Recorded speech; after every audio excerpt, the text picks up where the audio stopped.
All right, well, hello everybody, good afternoon. Thank you for joining us today, and hello to our virtual participants.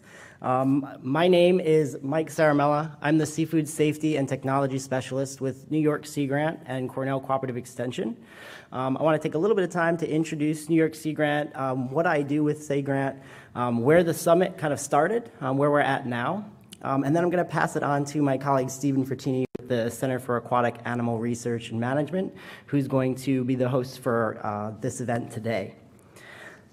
So as far as the summit goes, the summit was started in 2016. It was really meant to be a platform for the various sectors of New York's seafood industry to come together to discuss, to explore opportunities and challenges, and really work towards a more unified movement forward and growth throughout the New York seafood industry from all sectors, our fishery industry, our aquaculture, our processors, culinary professionals, distributors, and any new ventures that are really dealing with handling seafood products throughout the state.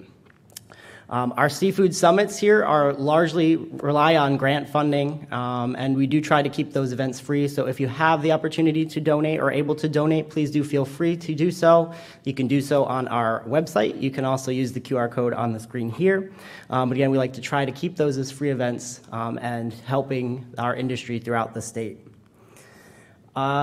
For our team, our planning team, right? So we've had a pretty intimate team that's been helping with planning of this event for about the past 7 years now. New York Sea Grant, Cornell University. We've got our Choose Local Fish, which is Cornell Cooperative Extension of Suffolk County, a program they run. They've joined the team last year and have been helping us with the expansion of our summit activities throughout the region. So initially, we did start primarily hosting meetings in Manhattan or events in Manhattan. We have since expanded out to have a meeting in Ithaca earlier this week and another event in Riverhead on Long Island tomorrow. So really expanding and broadening the reach by incorporating more on that planning team.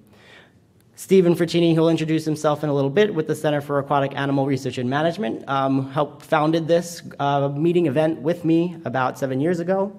We've got Green Rabbits, Claire Harton. She's our big food systems thinker, helps us look at the big picture of what's going on throughout the seafood world. Grow NYC, who run the green markets in New York City, right? Also hosted our event for many years. Liz Carollo has been on our planning team for many years now, helping us especially engage some of the food industry within New York City. If you go on their website, look on their social media, there are actually some restaurants throughout New York City that are hosting and highlighting New York farmed or fished products throughout the week.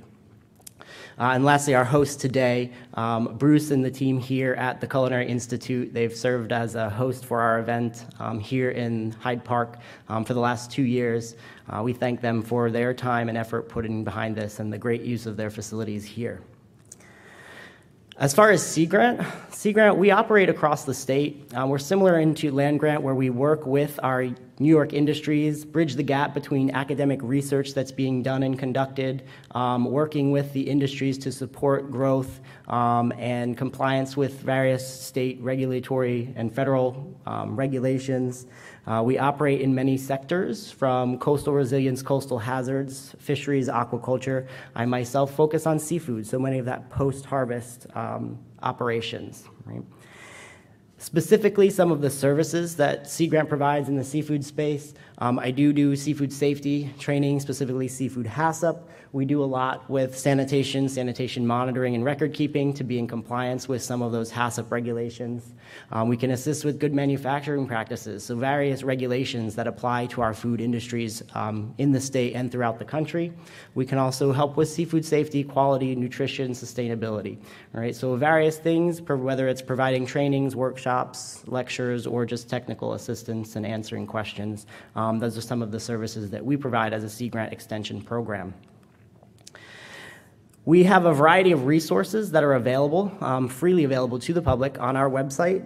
We developed over the last 2 years a series of seafood processing and marketing guides that outline the different regulatory structure around bringing products to market in different ways, right? So there are a variety of those available online, looking at wild harvest, farmed species, and specifically mollusk and shellfish, as well as some supplementary guides to provide more detail on some of those resources. All of these resources I'm talking about today, we do have some hard copies available downstairs. We also have the links and everything is available online, and you can get that downstairs. If you are participating in person, those virtual participants, we will send a follow-up email with many of these links to our resources. Similar to that, we also had a task force developed around seaweed, because seaweed is an emerging industry here in New York. There's a lot of interest in growing and farming seaweed and harvesting that as a food product. And so we did work with our regulatory agencies and this emerging industry that's interested in expanding that to develop a similar regulatory guide, as well as supplemental resources to help them understand what are the regulations with regards to food safety surrounding the processing and marketing of those products. We have a series of marketing resources to help our industry with branding and marketing. So that's been a major challenge, especially for small-scale producers, actually marketing products. So we have a series of a variety of species that are available online. They're fillable PDFs. You can put your own logo, you can put your QR code to your website or any other resource you want to link to. On the front and on the back, you can fill in information about your operation, your business, sustainability aspects of your product. And this can be used by farmers to educate their buyers. It can be used by chefs to educate their patrons about the products they're purchasing, sourcing. You can include information on the preparation for that day to help educate your staff as well as your patrons in your food service establishments. We also are offering currently free HACCP training for New York producers, so up to 2 individuals per company can participate in that to get HACCP training for free through New York Sea Grant. Through the end of the year, we have a limited number of spaces left, but if you are interested, please do reach out to me and I'll get you through that process and we can get you HACCP trained so that you can be in compliance with the federal and state regulations and the training requirements that come along with that. Grow NYC, one of our partner organizations, lots of great things they're doing down in the city. They're running a lot of the green markets. They're doing a lot of seafood work as well. So they've got a lot of the fishermen as well as farmers going and selling their products, and you can access that there. Throughout the week today, so this is our second event. We have our New York Seafood Summit event 2 days ago in New York, or at Ithaca, at Cornell University, that was focused on innovations in aquaculture feed, right? So how they're sourcing more sustainable feed options, primarily looking at plant-based and insect larvae. Those were recorded. They will be available on the New York Sea Grant website, the Summit website after this, if you are interested in learning more. Today, we're here to talk about value-added seafood and processing of seafood through various means, and Steve's going to walk us through that in a minute. If you are around and available, you can visit us on Long Island tomorrow, 1 to 4, same time frame, where we'll be talking about innovations in New York's fishing and marketing. Right? So that focus will be more on the fishing industry and some of the marketing efforts being done there, some of the new research coming out for increasing sustainability within our fishing industries being done by Cornell Cooperative Extension will be highlighted. And there will also be some tastings of some of our local species there as well, in addition to today after our talks, we'll have our networking session, which will be taking place right downstairs for those who have joined us in person. So with that, I would like to turn the podium over to Steve Frattini. He will get us started and introduce our speakers for today. Thank you, everybody.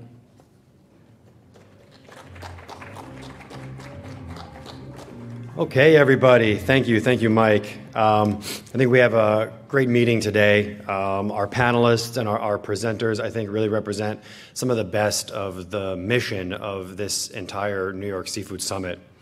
I'm the president and owner of the Center for Aquatic Animal Research and Management. I'm a veterinarian by training and a self-styled seafood veterinarian. My interest goes from fish health all the way out to a lot of the things we're going to be talking today. And I think we put together a great line of speakers that, again, really, I think, show some of the best of what we have to offer here in New York. I'm not going to belabor my background, but I want to get right on to our first speaker today, which is going to be Bruce Mattel, a dean here at the Culinary Institute of America, to give the opening remarks and let you know a little bit about the culinary here and what they do and their take on seafood. So with that, Bruce, please come on up.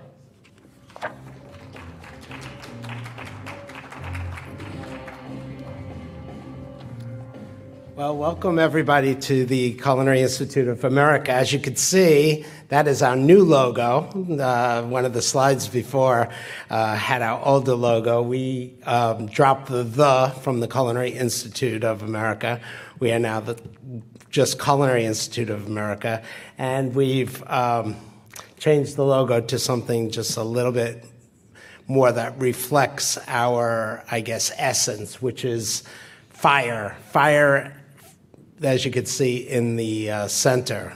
And you could also interpret that as a grain of wheat as well. So any way you want to look at that, it works. But it's very nice to see you all. Having the Seafood Summit here is something that I'm proud of, and it's something that I've been working with Stephen and Michael for actually several years prior to even hosting it here. It's very important to me because I have a history of working in top-notch seafood restaurants and also being involved with seafood sustainability.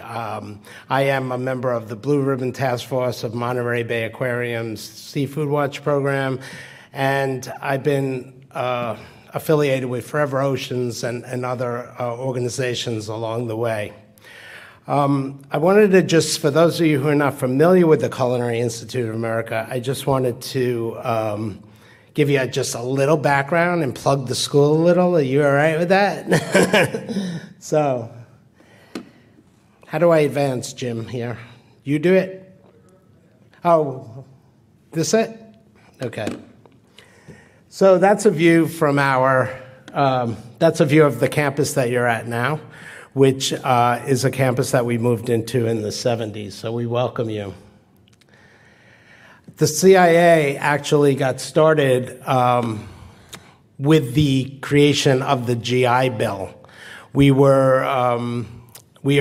origin of the CIA goes back to New Haven, Connecticut, and the campus of Yale University, where Catherine Angel, who was the wife of the current president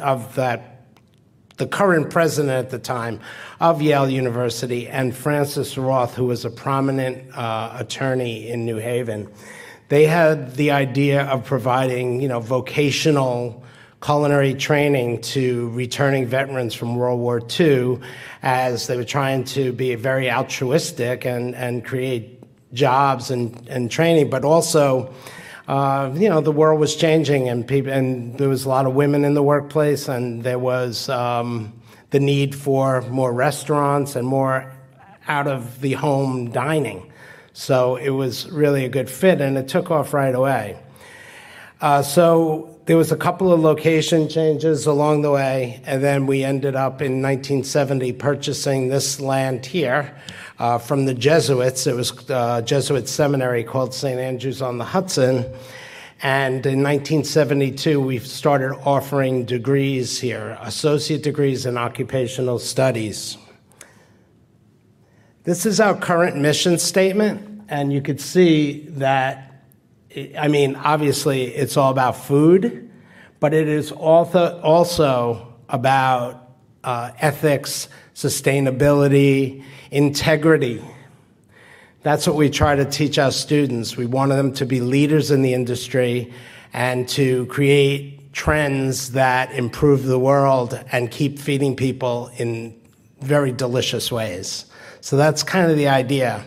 Our students don't only leave here and become chefs, they go into various food-related careers, and you'll see a little bit more about this in the presentation as we go along.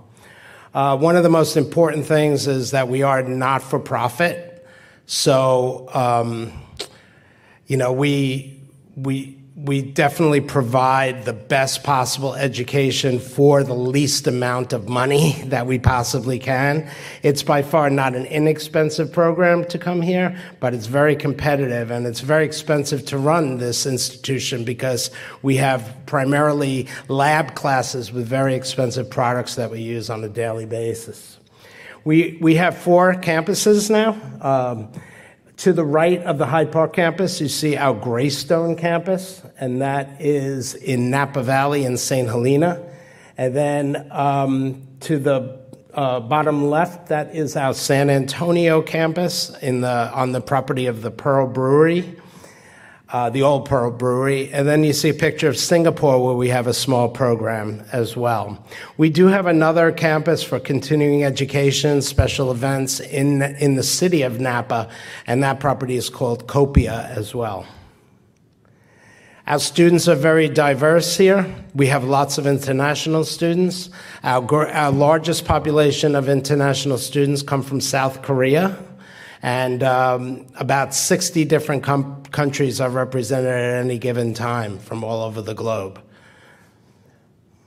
Our faculty, also very diverse, and a lot of alum are become faculty members, but we have a really good mix of internationally trained faculty and faculty that represent certain global cultures and cuisines that really help enrich the curriculum. So I mentioned we started offering associate degrees in occupational studies when we moved to this campus, and in about 1993 we started to offer Bachelor of Professional Studies degrees, and now that has also bloomed into several different bachelor's degrees that you will see that we offer. And we also now have gone from a college to really more of a university, where we are now offering master's degrees, and we'll talk about that in a little bit as well. So our associate degrees still are very popular because a lot of people do come here as career changers or as adult students, and they do have other degrees. So some people just come and they want to get an associate's degree, because in the associate's program, that is where most of our really core lab, culinary, or baking classes lie. And then if you go into a bachelor's program, you're going to also, besides taking those core classes, those core lab classes, you also take classes that represent liberal arts, general education, business management, etc.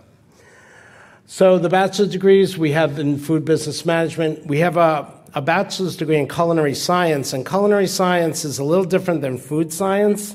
Food science is really like, food scientists are usually not chefs or culinarians. They're really great with like chemistry and understanding the components and chemical makeup of food, and be able to really assist in mass production or getting somebody's product up to a manufacturing level, a mass manufacturing level. But what a lot of companies do now is they hire culinarians to create the gold standard of what they're looking to make, and then it's up to the food scientists to emulate that product and to get it to where it's being produced on a higher volume. So applied food studies is more about food systems and agriculture and sustainability. Hospitality management, of course, culinary arts, baking, pastry arts, and food business leadership as well. We have semester-long concentrations in all of those areas that you see. And the newest one is something I helped create with my front-of-the-house faculty members, and that's beverage production and service. So right in the CIA here, we actually have a brewery.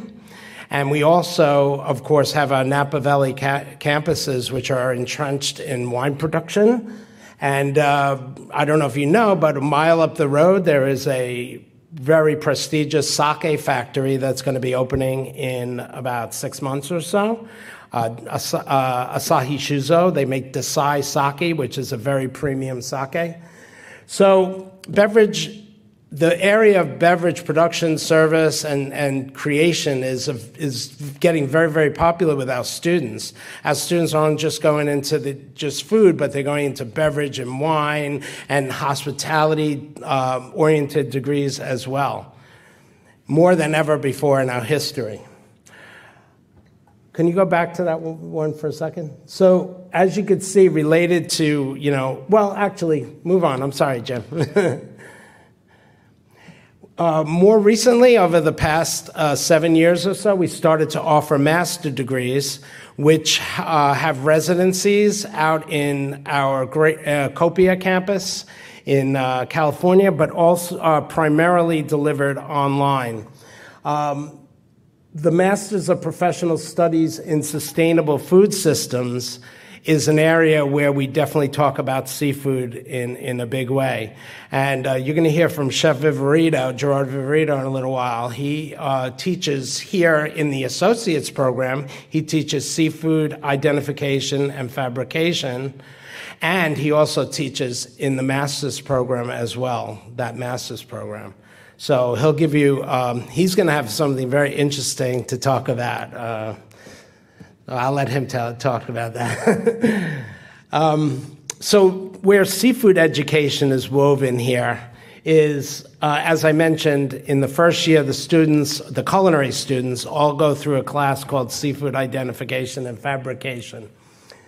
I used to teach that class as well, and I loved that class. It's just so much fun to show the students how to cut fish and how to identify fish, because it's really, really important that they're able to do so that they're not victims of seafood fraud, which could be very easy to become. And then throughout our production classes and global cuisines and our restaurant classes, those fabrication competencies, as well as just identifying, tasting, and working with different species, and understanding the ramifications associated with either wild fishing methods or aquaculture methods, which is good, which is questionable, etc. That's woven throughout the curriculum. And in addition, through we work with a lot of seafood in our Japanese and farm-to-table and Mediterranean concentrations. Our Japanese concentration, the students from that concentration are actually in Japan now on a 10-day trip that's part of that. And we also had the Mediterranean concentration takes place in Barcelona in cooperation with the University of Barcelona. And the farm-to-table happens on this campus and also on the California campus. And believe me, the Hudson Valley is a great place to have a farm-to-table concentration. There's a lot going on here, lots going on, and we're very proud of that as well. And then, of course, something that we're going to talk about and you're going to see today, whether when you hear from Stephanie and when you hear from Michael, we're going to hear about value-added innovations. And this is something that we do here as well. We cure, we smoke, we try to teach the students how to take seafood products and incorporate different preparations that increases their profit margin or their shelf life of this, and just makes it better tasting and easier to ship, etc. So all of that is covered along the way. So with that, I hope I gave you a little bit of overview. I probably went a little over, but I get very passionate because I've been working here for 25 years. I'm actually semi-retiring in a couple of my son is here. What do I got, 22 work days? 22 work days. So, but I'm going to still be affiliated with the CIA. I'm proud to be here, and I really thank you all for coming. So thank you very much.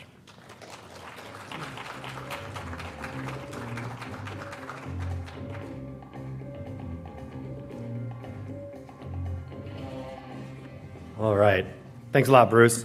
One thing to note, I'm gonna try to keep this section moving quickly, and we'll get right to our panel. Hopefully, we can claw back a little time so we can have a little more time with our panelists. And then for those of you that are here in person, we might even claw back a little bit of time to have some more opportunity to eat some of the seafood that's going to be here.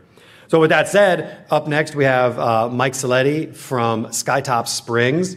He's a producer-processor operating right here in New York, and he's going to be talking to us today about his operation, especially something that they've been doing, which is doing some processing along with their fish production. So with that, hopefully I didn't give it away, and Mike, come on up. This is the clicker here. Great. Point it over to you. Okay. All right. Thank you very much, Stephen. I'm excited to be here. Thanks very much for the opportunity to speak about our aquaculture operation and what we're working on. So I'll give you a quick introduction. to us, Skytop Springs. So we're a New York State DEC licensed trout hatchery specifically for food production. So we don't get into any stocking. It's a completely separate permitting process that we just decided we wanted to focus on really high quality food fish. So we're also a New York State Department of Agriculture and Markets, as well as USDA, FDA seafood HACCP certified facility, so we can do our own processing. We're also New York State grown and certified and a member of the Pure Catskills. So just kind of a quick brief of our business. We're a sustainable aquaculture operation dedicated to the responsible use of our natural resources in order to grow the healthiest, highest quality Kamloops strain of rainbow trout. And we're in operation year-round, so definitely things get a little more challenging in the winter, but we do keep going all year long. And we are entirely family-built, operated, and owned, and the operation is located right on our private property, so it's a pretty intimate setting where the operation is located. So I want to start off just kind of talking about the source, because that is something that is unique to our business and our operation, and it's not just in our names. In our name, we do have several natural springs on the property that provide to us to the operation. The two sources of water, though, are natural springs as well as pumped well water.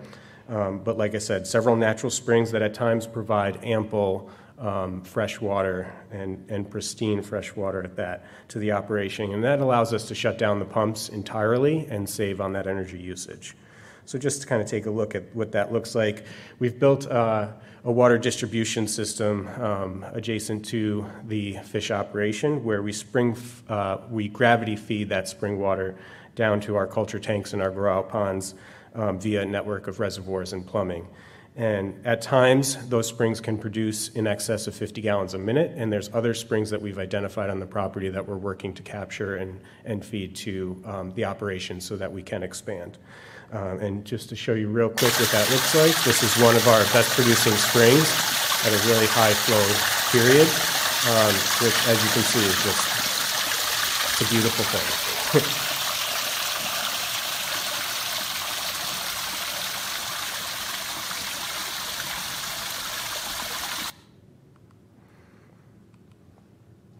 Okay. So now just to introduce you to what we affectionately refer to as the fish house. This is our facility that we've built. It's an approximately 50,000 gallon flow-through system, and we're rearing about 20,000 trout currently. It's a combination of indoor culture tanks and outdoor grow-out ponds, and as Stephen alluded to, we start right from hatching, we grow right up to the time of harvest, and we also do all of our own processing and go direct to market with our products. So to start with hatching, we have culture tanks in two sizes, 2,500 gallon and 500 gallon tanks. And again, we hatch from certified disease-free eggs. They are sterile female eggs, so if there are any escapees that they don't upset the balance of the natural ecosystem, that's very important. And again, we raise right from eggs up to the time of harvest. And that's just a shot of the fish house interior with the culture tanks. And then our trout at various stages after hatching. And then in the grow-out process, we have several grow-out ponds, outdoor grow-out ponds that are food-grade EPDM-lined ponds. We use an all-natural and sustainable feed, as well as, when they are outdoors, they get some of what nature provides. But at no time in the process, from hatching to harvest or through processing, are there any antibiotics, any hormones, any chemicals, dyes, heavy metals, or microplastics that can be introduced to the fish. So they are very clean. And then harvest, of course. We do our own processing and smoking. So the processing facility is located about a half a mile from where they're actually grown, so very short distance there to our facility, which is built out of 2 shipping containers. And it's about 500 square feet of space that we have for cleaning, cutting, and deboning, smoking, cold storage, and packaging.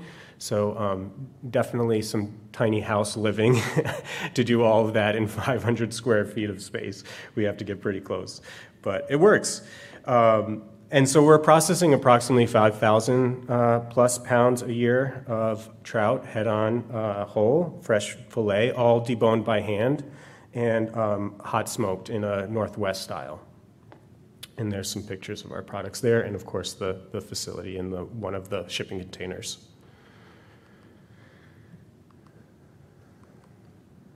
And then moving on to the destination, what our main markets that we service are. For wholesale, of course, we focus on restaurants, cafes, and breweries and cideries, which are popping up all over upstate New York. Private chefs and caterers, of course, and specialty grocers. So we don't look for any large-scale grocers. We really stick to kind of the smaller, intimate specialty grocers. And then direct-to-consumer, because we are building a really healthy customer base through our direct-to-consumer farmers markets, online sales, and then directly from our farm as well. And again, just some beauty shots of our products and then some of our setups at our farmers markets in the Catskills. And moving on to just kind of life as a producer-processor, at least at our scale, and some of the advantages and certainly some of the challenges of that.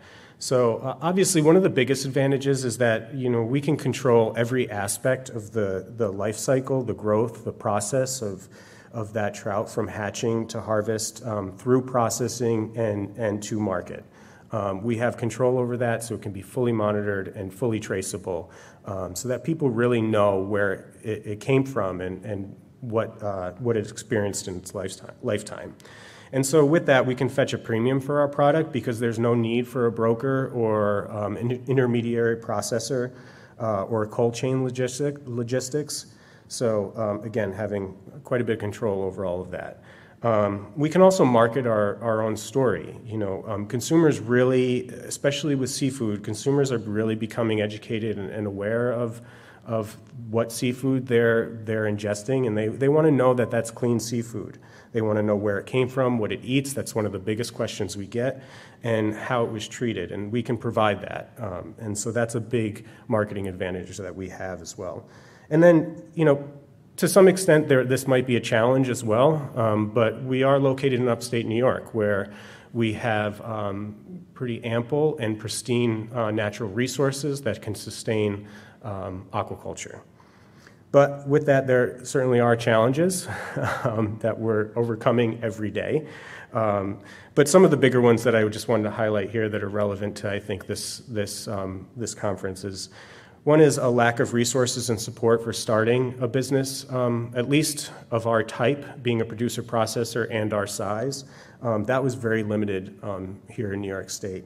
So we really had to learn a lot on our own, which took a significant amount of time and capital to do. So that being licensing, regulations, permitting, compliance, all of that to do, to be held to account for at such a small scale is very, at first, a very daunting task, but we did overcome that. Certainly, if we want to pursue accessing larger markets, obviously in our sights is the New York City market to work towards that. But in order to do that, we would certainly have to look either at expanding our capacity at our facility or looking to outside processing and logistic options, which simply don't exist in upstate New York. And certainly not in our region. So that's definitely a challenge. And then this may not be a unique challenge to us. This is probably a challenge to any business, but scaling at the right pace. Increasing capacity with resources and stock, as well as hiring and finding reliable workers, and balancing wholesale versus direct-to-consumer. That's a really difficult one because we love our wholesale customers, but we also like getting in front of our end user and getting to interact directly with them and talk to them about what's important to them and what they're looking for. And then I'm sure some people in this room can relate to the challenges of and the stresses and the anxiety of inspections, and certainly we have those. And boy, when our inspector shows up, she's a real stickler. So I just gotta share what happens when our inspector comes and starts looking around. She doesn't miss anything, I'll tell you that. This is my daughter. All right, and I just want to end on sustainability because that is certainly a big part of our business model and our marketing and just our story. We believe in fish farming done right. So we're always looking for and investing in new and emerging technologies to make our operation more efficient. But we also rely on good old-fashioned ingenuity as well. We know that fish farming can be far less of an impact on our environment than growing other forms of protein. Proper management of water and waste is the responsible thing to do, but it's also the smart thing to do financially as well. And certainly with the type of fish that we decided to produce, that being rainbow trout, clearly it makes sense geographically where we're located, but also, rainbow trout require fresh, clean, cold, well-oxygenated water, so they had to be grown in really pristine conditions, and that in itself, is a selling point. And besides the fact that we just love the fish to eat it, and it's just a beautiful species. So besides being a healthy protein, of course, the omega-3 fatty acids in trout, and with having our trout lab tested to show that it doesn't have any heavy metals like mercury or microplastics is also a big advantage. And then, of course, relieving and protecting our wild habitats from overfishing. And so how are we doing those things? One is through value added, of course, in the various ways of bringing in additional income. And one way also that we've implemented a waste capture system which will allow us to sell our byproducts, so the entrails and the waste, the fish waste, to local farmers, harvesting and processing that. Building smart. We believe in working with nature and not against it. And we've implemented that into every aspect of our operation and how we've constructed it, even using repurposed building materials. We're currently investing in solar and micro hydroelectric so that we can offset 100% of our energy usage. That's a big cost for us, of course. And then always making improvements to our spring water capture and gravity system. And then finally, and probably the most important, is education, is educating the general public and consumers about the advantages and the benefits of aquaculture and properly grown seafood. And that's what we're trying to do, is really get rid of that stigma that's associated with fish farming. So we could have had a different name, but we chose to keep fish farm in our name for that reason, because we want to change that stigma that's associated with it. So thank you very much for having me here today and for your time, and I'd be happy to take any questions.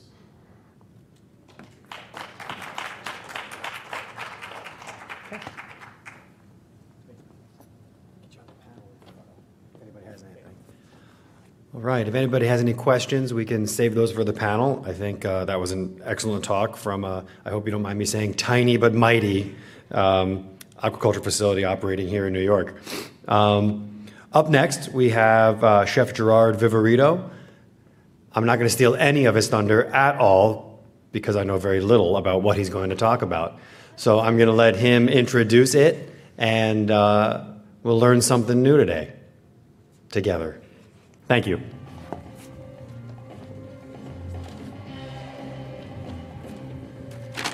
All right.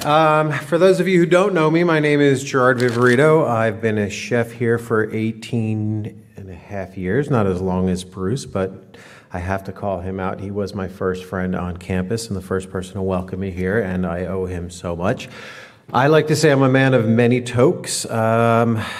I teach here. I started a NGO called Passion Fish back in 2000. I've always been a seafood chef. I've been leading the seafood curriculum here for years and years. Been teaching in the seafood curriculum for over 15. I've always lived coastal U.S. I lived in the Caribbean for 4 years, the Mediterranean for 2.5, so always on water. As you can see, I'm going to talk about a company, Blue Nalu, where I'm the corporate chef there, and fun fact, I just opened up a store in Statsburg, 6 miles up the road, called Woodpecker General Store, where we're focusing on mainly New York producers, so I am going to have to get that farm-raised rainbow trout in my store, so please see me afterwards. I'm all about promoting the locals. All right, so what are we doing? This is totally different. Some of you may have heard of this, some of you may have not. So if this seems space age to you, good. If it seems normal to you, even better. So we know that our supply chain is highly broken. Wait, which button do I use? Here we go. All right, so we have pretty much two forms of seafood as I teach to my classes, and one of my favorite students on campus is here. I think it's the only student I see, but Shin back there, who actually just got back from Le Bernardin, where Chef Mattel used to work as a chef when he was young and spry, dare I say. But as most of our students know, we have two sources of protein, and it's conventional raised or it's conventional caught. And, the global market is huge. It's $1.5 trillion a year of animal products. And we have a population that is growing at an exponential rate. And, not only the WEF, but I'd like to know, how are we going to feed these people? We need to create new systems, whether they're sustainable aquaculture or sustainable fishing techniques. But basically, 50% of our land is devoted to farming. So we need to do something. Click. So right now, seafood is the most consumed protein. I'm sure some of you already know that. And that is mainly due to its significance and increasing popularity in the continent of Asia, not so much in America. The average American eats around 16 pounds of fish a year versus some other countries where you're in the 100 to 200 pounds per capita. So our ocean is being beaten left, right, and sideways, right? So we have overfishing, illegal fishing, climate change, bad labor. I'm not going to call out movies. Some movies have done a good job. Some may be a little sensationalist, but let's be realistic. The bottom line is we need to do things better. Right? We have problems, the whole supply chain, from the ocean to the fishermen to the food service to the end consumers, whether it's inconsistent supply, unreliable quality, pricing, which is, ping pongs all over the room. So we have an industry that's kind of ripe for disruption. And my company in California does not want to put any fishermen out of business. We applaud them. We do not want to put a single farmer out of business, but we believe that there's room for a third option. Why shouldn't there be, right? None of us in this room knew we needed a smartphone 20 years ago. If someone told you would never leave home without, you'd be like, what is that? So we're hoping in the future that there's a third option for seafood, because so much of what's wild, I'm sorry the slide is blurry, you have to understand, I made this deck less than 24 hours ago in a time zone in California, and I just screamed up here from JFK. So I'm doing the best I can. So I apologize for this, but this is our, Seafood Watch program, what's good, what could be better. But as we know, we see that fish are full of either dioxin or PCBs or microplastics or mercury, and we need to do something better. So we have illegal unreported fishing. The IUU fishing is just terrible. So much of it, there's incentives for pirates and illegal brokers to provide us with fish that we don't even know what they are. Most times, many chefs can't even properly identify food. Oceana.org did I guess it would be a survey years ago, and it was like 71% of sushi restaurants in Chicago were serving wrongly named fish. Most people don't even know what they're eating. We think we know. So there's some of them. You can see whether it's grocery stores, restaurants, sushi, actually 74%. So on average, 20% though would be mislabeled. Snapper and tuna, some of the most horribly ones. Snappers and medium activity fish. There's 250 snappers alone. Most people can't even identify them within their own family, never mind what's substituted for them. So we're looking for healthier sources of protein. We want to eat healthier. We're trying to. We're eating more and more seafood. Some of the highest spikes in seafood consumption, which some of you may have known, were during the pandemic when people were more likely to experiment with foods at home. They felt maybe it was safer, or they were willing to try. I noticed everyone all of a sudden became a baker. I think it was 4 years ago, everyone was avoiding gluten, and during the pandemic, everyone was an artisanal baker. So now we're all going to be more, we'll all be poissonniers before the days are over. What we have found through large studies are that people realize we need to do better. We aren't doing the best that we can. We need innovation. We need options. We need, fewer resources. I think you'd have to live under a rock to know that people aren't concerned about power consumption or water consumption or resources or how many pounds of input equals how many pounds of output in our food source, which is generally speaking upside down. So what are we doing? We are doing cell-cultured seafood in California. And look at my hands. I should have been a hand model. I missed my calling. You all are some of the first people actually on planet Earth to see our latest product. We are doing bluefin tuna. I'm going to get into how we're doing it, but that is like a nigiri of what we are using as our turo, what most people would consider a fatty tuna belly from a bluefin tuna. So how do we do this? I know this is the number one question. We source fish as they are alive, and basically the premise is we do a little cell scraping, and we release the fish back to its habitat while it's alive. So you could think about almost like taking stem cells, so to speak. And then we have bioreactors. If you were to ever see our facility in San Diego, it kind of looks like either a yogurt factory or a microbrewery would be the best description. These beautiful, gigantic stainless steel bioreactors. And cells, they replicate. 1 becomes 2, 2 become 4, 4 become 8, and next thing you know, we have this massive protein, and we're growing the connective tissue, the protein, and the fat cells, and we feed them amino acids, salt, sugar, much of the same deconstructed diet that they would get in the wild. And then once we can concentrate them, we mold them, so to speak, in 2 pieces. Right now we're doing saku blocks, which that was cut off of, and as you can see, we have many benefits. Right now, most seafood is unpredictable. What we aim to do is make predictable seafood. You're not like, well, did this fish swim through a sewer? Did it swim through mercury? Is it high in worms? You know what you're going to get. Right now, one of the biggest pain points as a chef, as a restaurant owner, as a caterer, as a instructor constantly buying seafood for the school, is we're beholden to fisher people. Farmers are pretty, for lack of a better word, consistent with their pricing, but with a wild seafood, it's called fishing and not catching for a reason.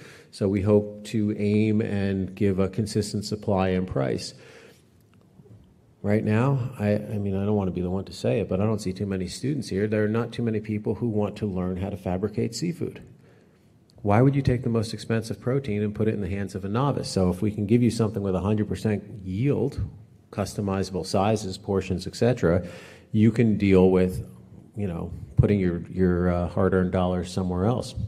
So there's also increased health risks. We hear about mercury, microplastics, pesticides, all this stuff. We're doing it without it. If any of you have any questions as to what about histamines, just so you know, if the histamin's in a tuna and it's in the cells, it will always be there. But that's only time, temperature, release that we have to worry about. This, we can control all the external things.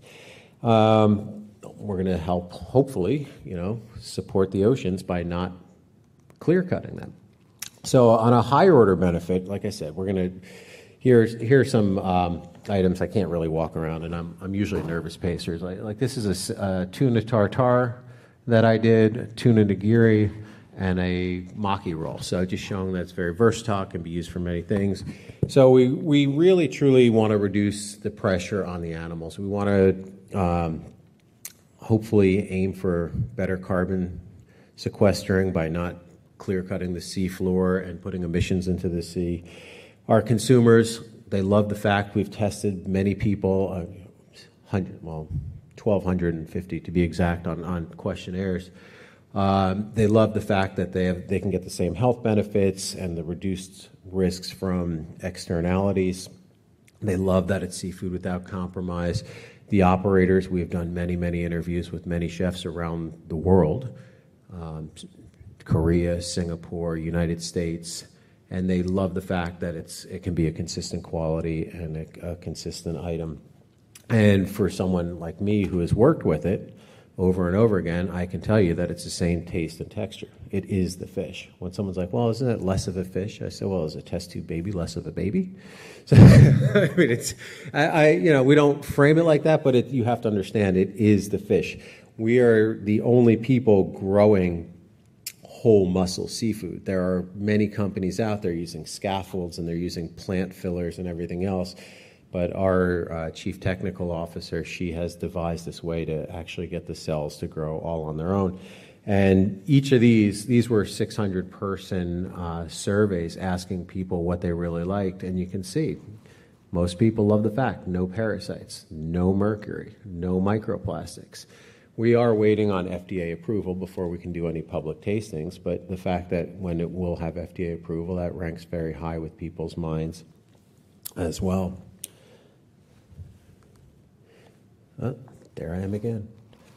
Look at that. That's pretty cool. You can see the white being the fat, the pink being the actual muscle tissue. Right now we're producing in very small quantities. Everything is on pilot scale.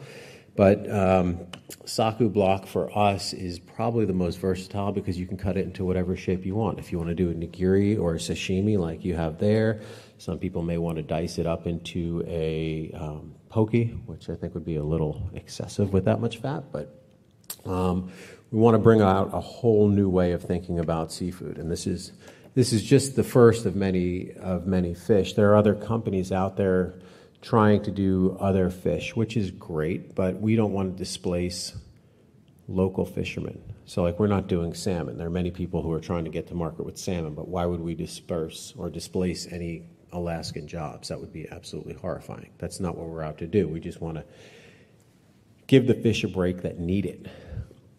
There we have a simple nigiri. So last year we interviewed people just on bluefin tuna, and it was 24 very high-ranking chefs from Michelin stars all the way down to very well-respected chains, universities, etc. And they've all decided, they helped us decide, I should say, that bluefin was the way to go. You know, if we can get a luxury product back on a menu in a sustainable fashion, then they'd be very pleased. Here's our product benefit list that we're most proud of. I mean, you can take a look at it and see what resonates with you. I have family members that are vegans. We have investors that are vegans, and they are finally excited that they can eat a no-kill fish again. There are people that are very involved with us at one of them, she just gave birth. She was very excited that she'd have the opportunity if she was pregnant again. She wouldn't have to worry about mercury while she's carrying a child. So, you know, how do you see it? What makes you happy? It's grown without bovine serum. It's all natural. It's no GMO. I think the greatest thing from a chef is 100% yield.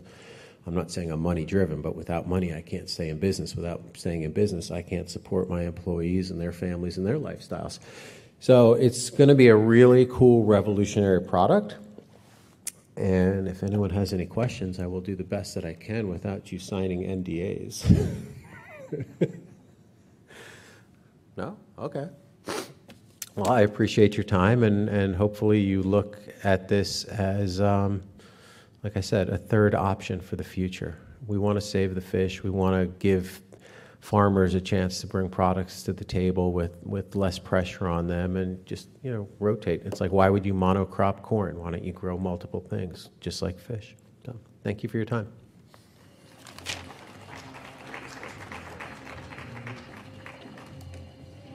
All right. Well, I'm pretty sure that we're not going to have samples of that at the networking, but we will be able to ask questions and engage in some great discussion. Up next is Stephanie Fells of Blue Cove Seafood. If you've read your agendas online or looked at what Stephanie is involved in, you already know what she does, and I'll let her tell you. Thank you.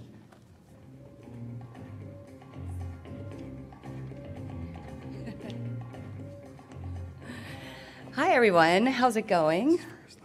Yes, great. Thank you. First of all, I just want to say, Michael, Stephen, thank you so much for including me in this event. It's really special for me to be here and to be part of this group and doing fun things. And my take is quite different from the other speakers and what I'm doing. I'd like to give you a sense for Blue Cove, and it's a tin fish brand that I'm launching a few months from now. And I'm going to give you a little bit more of insight into the educational piece around tin fish, why I chose to do this, and what's happening in the market from a food trend perspective. And so, my background, I have a 15-year career building and running teams in technology. But my cultural background is I'm half French, I'm half Ecuadorian. I lived in a household with all sorts of great culinary food and cuisines. And I lived in France for over 10 years growing up. And when I go back to visit my family, we would open some beautiful tins. It's like charcuterie.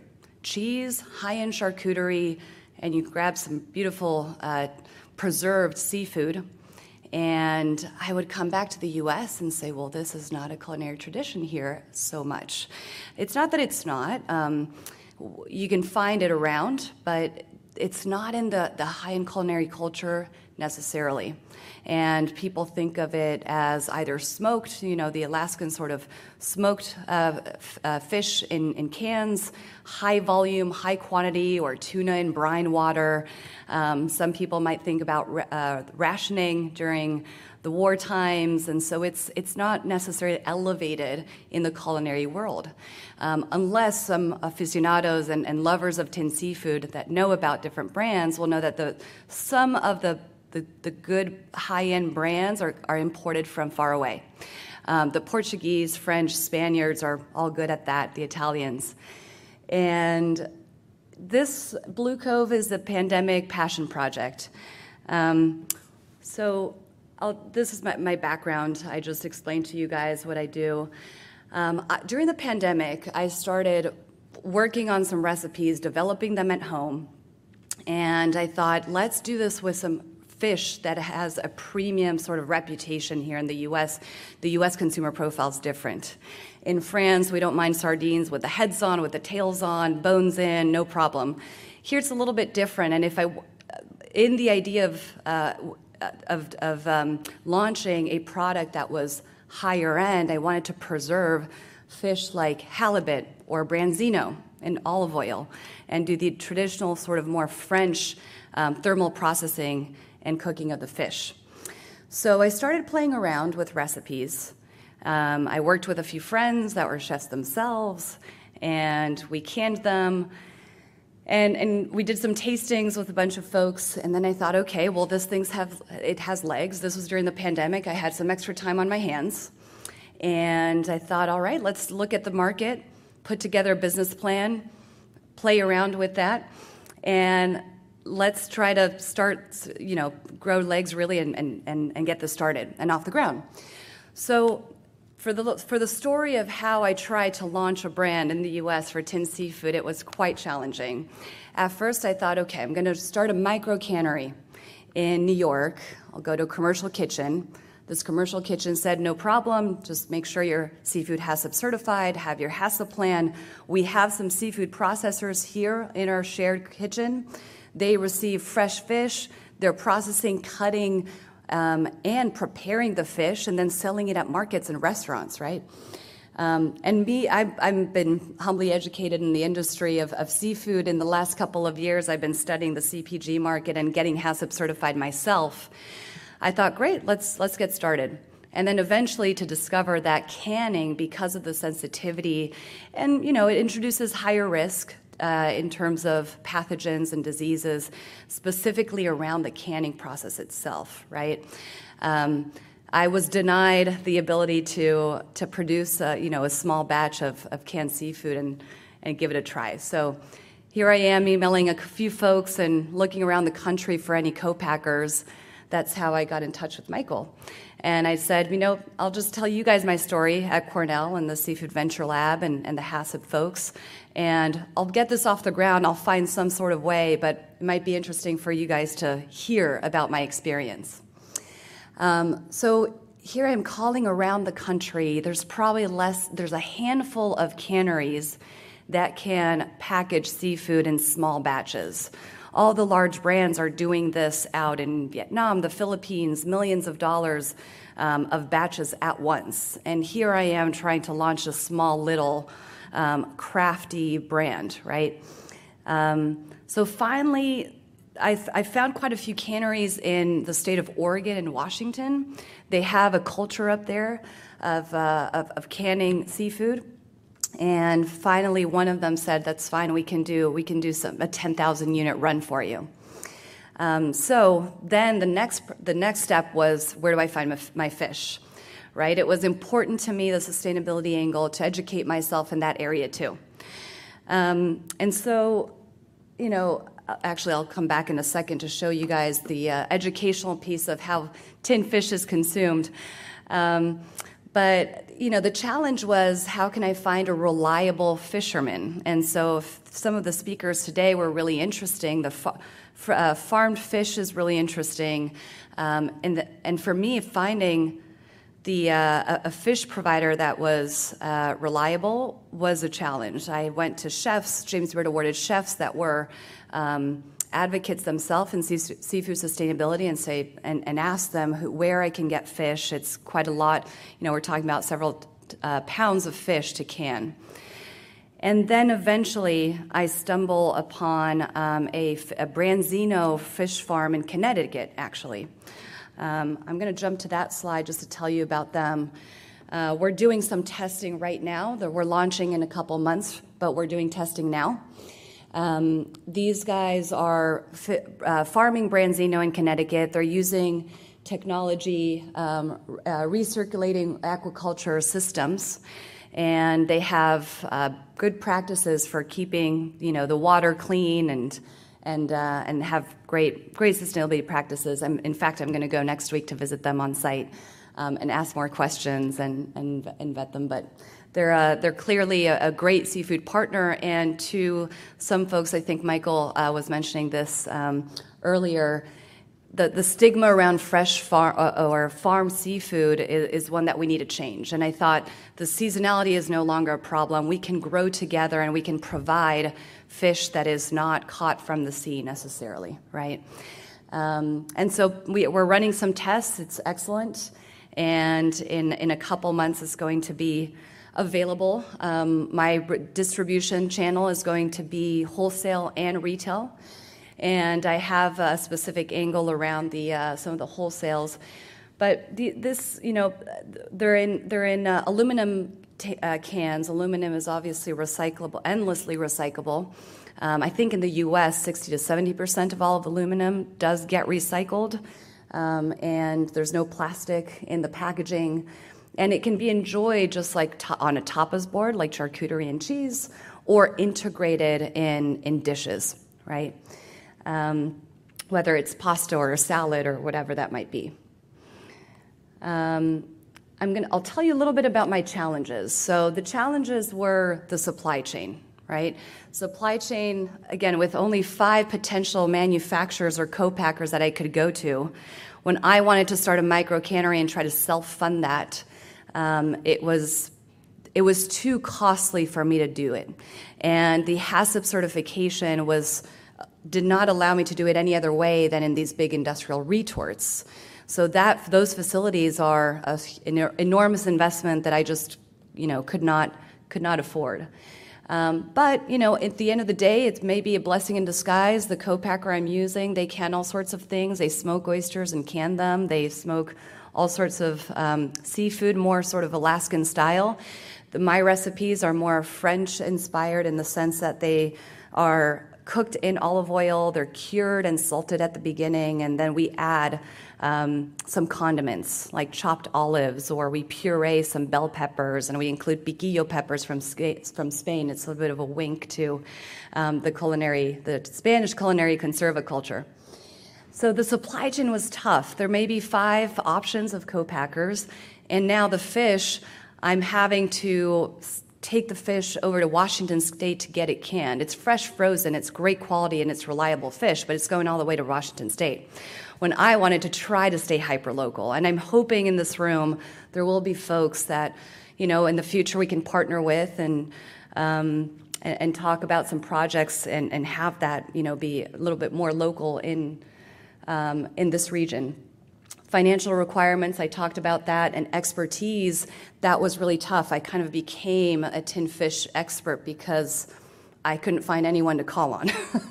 So I was testing, and then I discovered, some of the biochemistry the difference between halibut and branzino, the fat content and the protein and the pH levels are all different. We're going to get the product lab tested. The other benefit is that it has a 3-year expiration date. So in terms of food waste, it's low in food waste. It can be kept in pantries. And I wanted to now pivot a little bit and tell you guys about the general climate in the food consumer trend department. When I started looking into this, it's such a niche little category. I did some research, and I was seeing that there was some press coverage of tin fish, a couple young new brands in the U.S. that were forming. They got some nice articles and some cool magazines. And I thought this could be a fad. It may not be a thing. We'll see. But I still want to produce a product that will be long-lasting and high quality. However, somehow stars align, serendipity, whatever it is, I had no idea that the press was going to the trend around tin seafood was going to increase so much in the last couple of years. More and more restaurants across the country are serving tin fish on their menu. It's no labor to them. They just take a can, they open it up, serve some nice artisanal bread, and it makes a nice appetizer. For wine bars, it's quite nice, and I'll tell you in a second why I'm entering the wine industry and doing wine pairings with winemakers. Then there's even some restaurants that their only concept is serving tin fish and selections from all over the world, 30 different varieties. There's some baby anchovies from Japan and some really interesting things, and barnacles from Spain. And eventually, more and more articles were coming out. In the last couple of years, we've got folks talking about this seafood, tin seafood, and how it's a great trend and it's a beautiful food. We're not paying that much attention to it, but it's awesome. 2 months ago, this category specifically rose. Canned seafood rose in the U.S. sales by almost 10%. So almost $3 billion in 2022. Vogue is writing about this, the next unstoppable chapter of tin fish. I'm looking at these articles, and I'm like, wow, okay, again, is this a fad? Is it not? Doesn't really matter. I'm going to run with it. If it goes away, it goes away. My product will still be around, and that's fine. Bloomberg, has talked about some of the environmental aspects about canned seafood as well.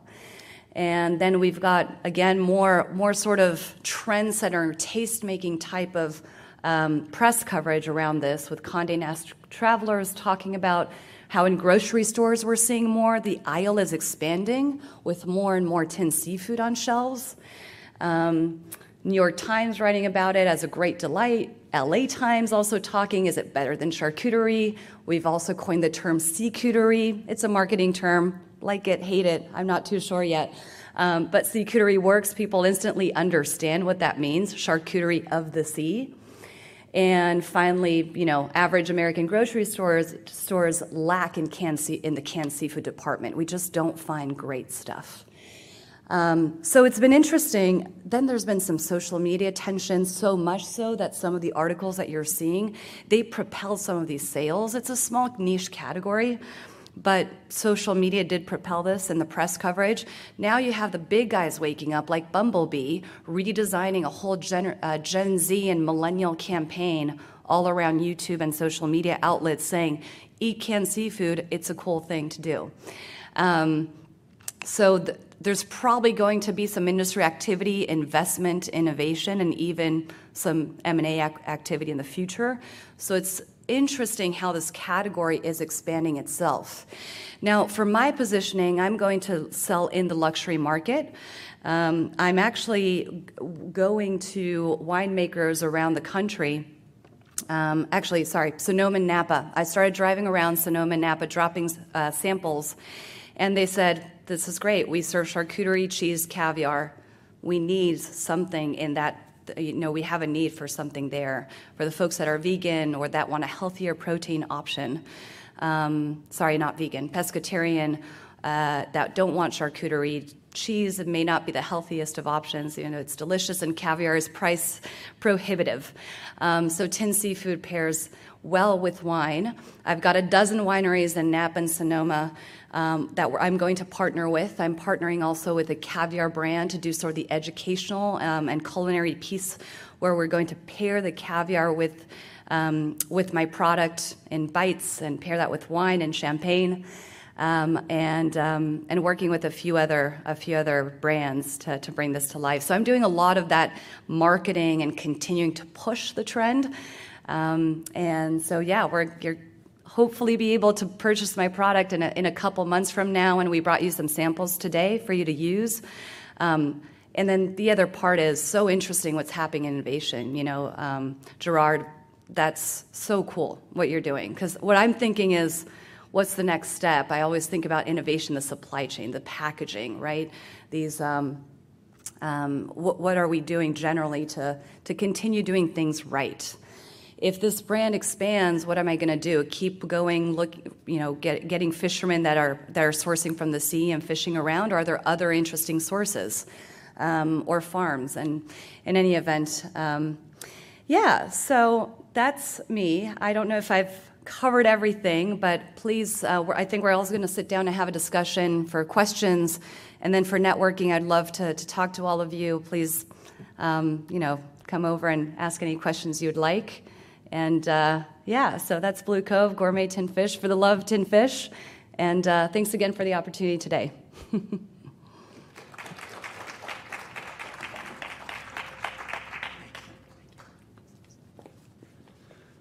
All right, well, I hope everybody's kind of getting a sense of what's on display today. We have some traditional, we have some lost arts, we have some brand new state-of-the-art.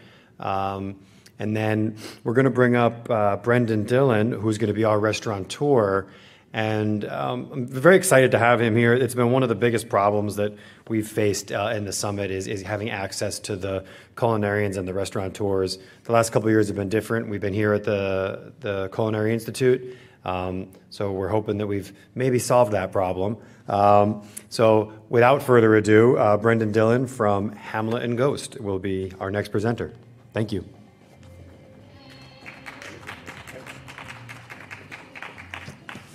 Hello, everybody. My name is Brendan Dillon. I have a restaurant. Well, first off, thank you very much, Stephen and Michael, for having me. I'm really excited to be here.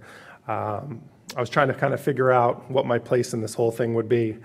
And I decided to kind of be a liaison between the restaurant industry and the seafood industry, and kind of get out there and ask questions and talk with purveyors and see how we can be better stewards for seafood and better buyers and better partners with seafood producers. Before I get too much into that, I'll tell you a little bit about Hamlet and Ghost and my background. I have a small restaurant called Hamlet and Ghost in upstate New York.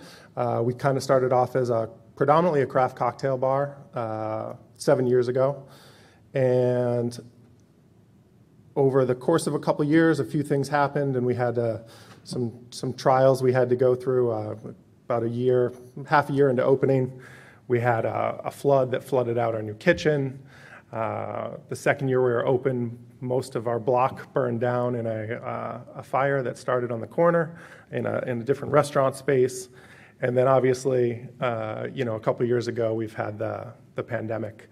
So I always say we've gone through flood, fire, plague. So other people are, worried about small things. I'm preparing for frogs, brimstone, those kind of things. So I try and, redirect that way.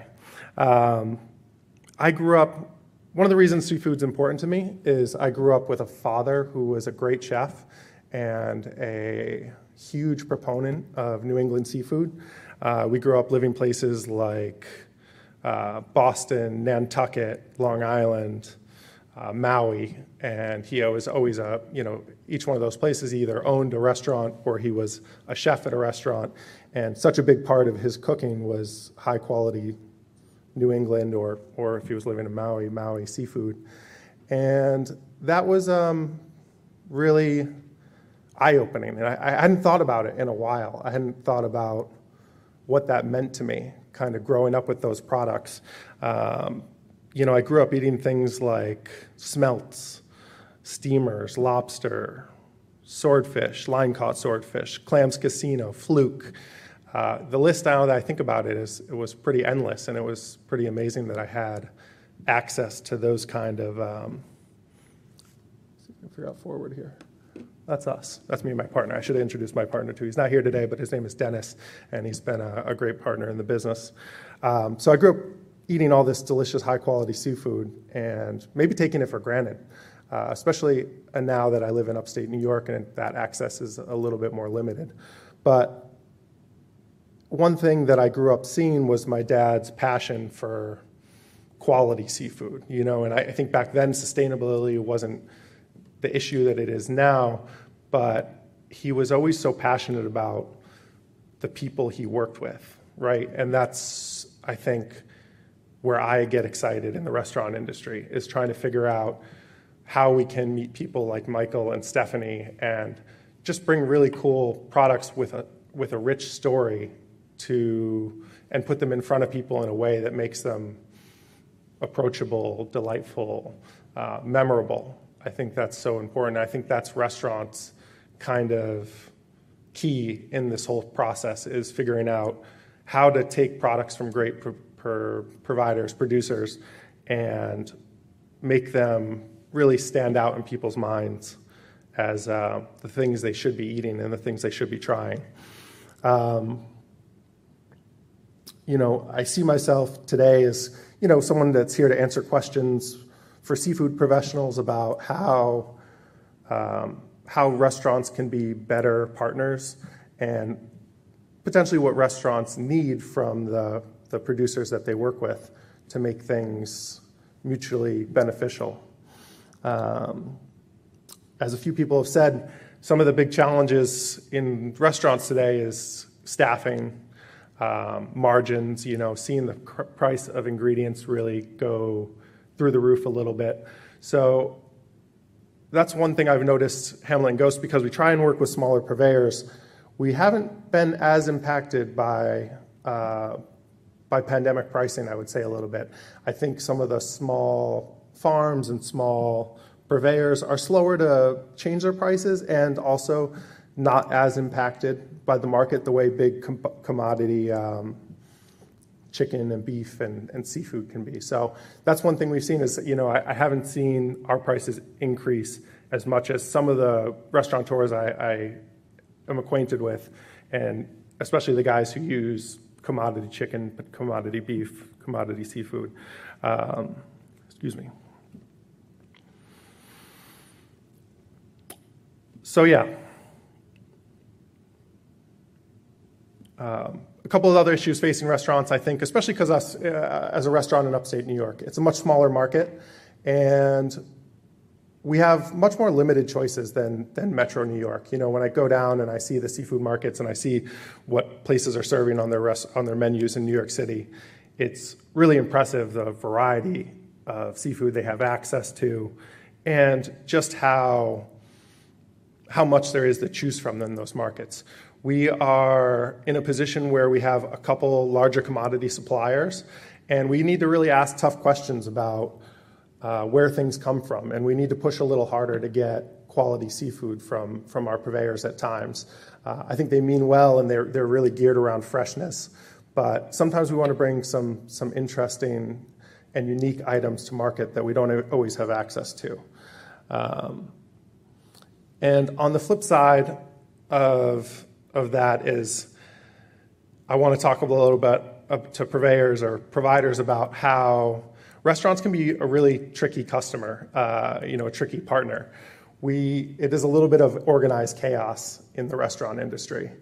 And I oftentimes will have someone like a farmer say to me, I went to this restaurant and they loved my product and they committed to taking 25 chickens a week or 50 chickens a week, but then they go back a month later and the chef's gone.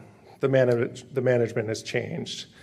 And that can be really challenging. I can see the defeat in their faces when those kind of situations pop up. So that's one thing we've really tried to do with our farm partners, and one thing we're going to try and do better with our seafood purveyors is be a strong, consistent partner that really goes to that buys from fewer places, but tries to make those relationships that we do have stronger and more consistent for the farms. I can't think of any two industries that are more polar opposite in how they think about things than farming and the restaurant. And the restaurant is the daily kind of organized chaos and keeping things from going off the rails. And farmers are consistent, seasonal, so meticulous and planned out, and it's just really a different mindset. So I've been trying to get in the habit of thinking through their mindset a little bit more, committing to products further out in the future so that they can grow and supply us with really interesting and thoughtful items. I won't take too much more time, but I want to talk about one really good seafood partnership we've had over the last 2 years. And we're working with a company called Truefin out of Portland, Maine. And I'm going to show you some of the food we've been producing with products that we buy from them. So Truefin is a really neat company. They're a 7-person company. They're selling about 150,000 pounds of seafood a year, moving about 150,000 pounds of seafood a year. They've really embraced, and I'm going to put some of these slides up while I talk about this. They've really embraced thoughtfully sourced, high quality seafood from Portland fishermen. And that's been awesome for us. We're able to get mail order seafood overnight. The product quality is meticulous. They've really embraced things like really high quality freezing. We've never seen any detriment to the product. When we do get frozen products from them, we get some fresh, some frozen, but we've never seen a detriment to the product that they do provide us frozen. They go above and beyond with their handling of fish. We are able to get some things that are ikejime squid we had recently on the menu. And we always hear, and when we talk to them, we see how important handling of the fish from the docks to their facility and then getting that product back out to either retail locations or restaurants. We see how important that is to them. This also allows them their freezing program also allows them to kind of offer a variety of different things that would be harder for us to get in our area normally.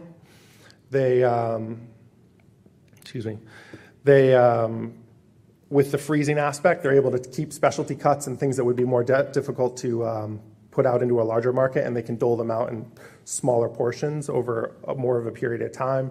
They can really decrease some of the volatility in their market by having a good freezing program. And they do a really great job of keeping pricing consistent in a market that I know is really tricky to keep pricing consistent at times.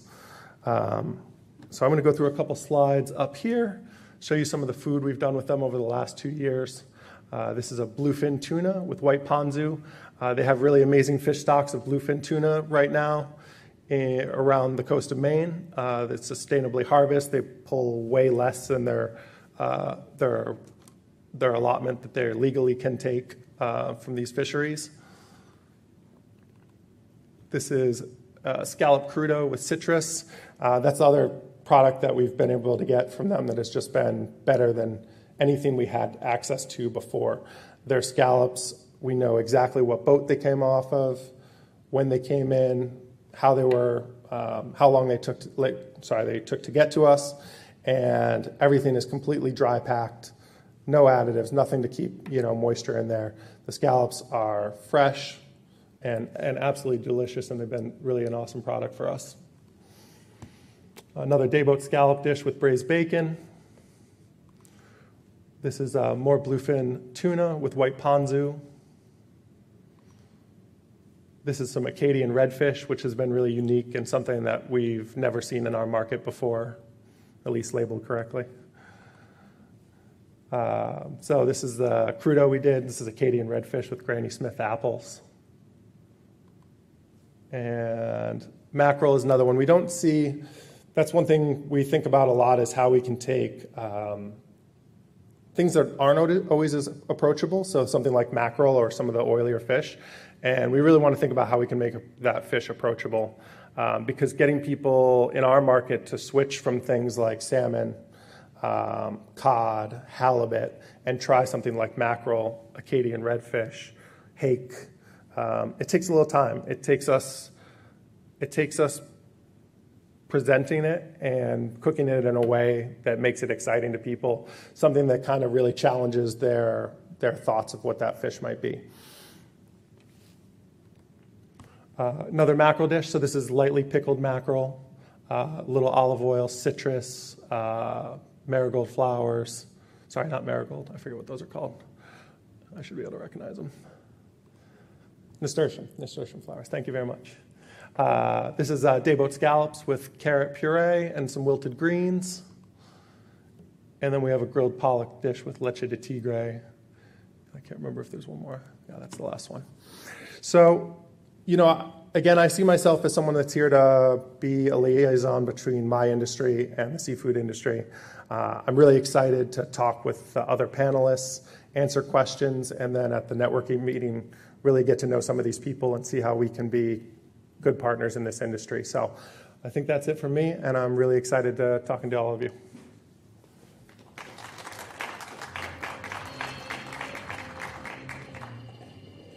All right, with that, I'm going to invite all of our speakers up here for the panel discussion. Yeah, I'll have to train you on these microphones.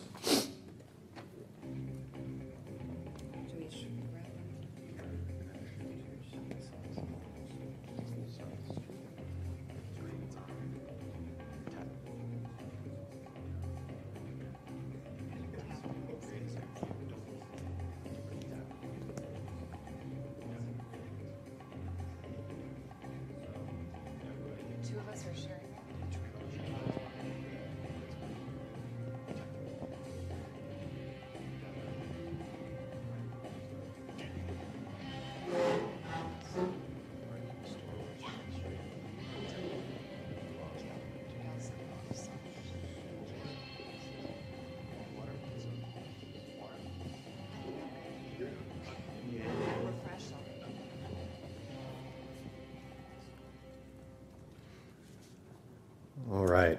This is the moment we've all been waiting for as my colleague Mike pours the waters. We put together a list of some questions to ask our panel based on some of the talks that they were giving today. Thanks, Mike. We should have plenty of time to also address any questions from the audience. So I think everyone gave a pretty good description of what they're up to. The first question, I'm gonna jump right into this question. It's the one that's been kind of tickling me since I, saw this panel coming together. Is what synergies do you all see between your different positions within the seafood ecosystem? I mean, between all four of us up here and where we're going, I think we all share the same common belief that seafood should be shared by all, but it needs to be sustainable. It needs to be harvested or presented in ways that the future generations can enjoy it. I believe the four of us up here in four different ways, whether it's educator or producer or canner or smoker or grower, are the stewards of our planet.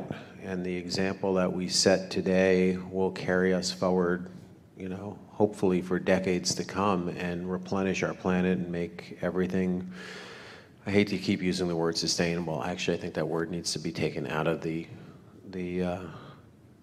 conference. How about renewable resources? That question's actually on this list too, so we might actually get to that, but let's keep going with the synergies. So no, I think we all share a common belief. One person wants to grow it properly, and one person wants to cook it properly, and one person wants to tin it properly, and one person wants to teach his students how to utilize it properly. I think we all share the common goal. No one up here wants to profit just for the sake of profit. We want to build up grassroots communities and show the world that it can be done properly without fillers and without additives and without damaging ecosystems and just rotating. And I teach my students all the time, we eat the same 10 species year after year. There was a list started in 1910 given to the United States Department of Commerce every single year, and the same fish are on it from 1910 to 2000. For fun fact, canned tuna was number one. Now it's number two, and shrimp is number one, and it'll probably be number one till the end of days. If we can all talk about, we know 30 varieties of olive oil, and we like 15 different brands of coffee, but why do we eat the same 3 fish every year? Shrimp, canned tuna, salmon. Maybe throw pollock in there, maybe throw tilapia in there. That's number 4, number 5, but we all have this great ability to introduce people to lesser known species, eating lower on the food chain, contributing to a greater biodiversity in the ocean by rotating harvest and highlighting what's good. Everyone wants to be sustainable about their farmers markets, but when it comes to fish, no one thinks about the seasons. So that's my point on it. Okay, well, that was questions 3 and 6, so we'll get rid of all those too. All right, anybody else? Please.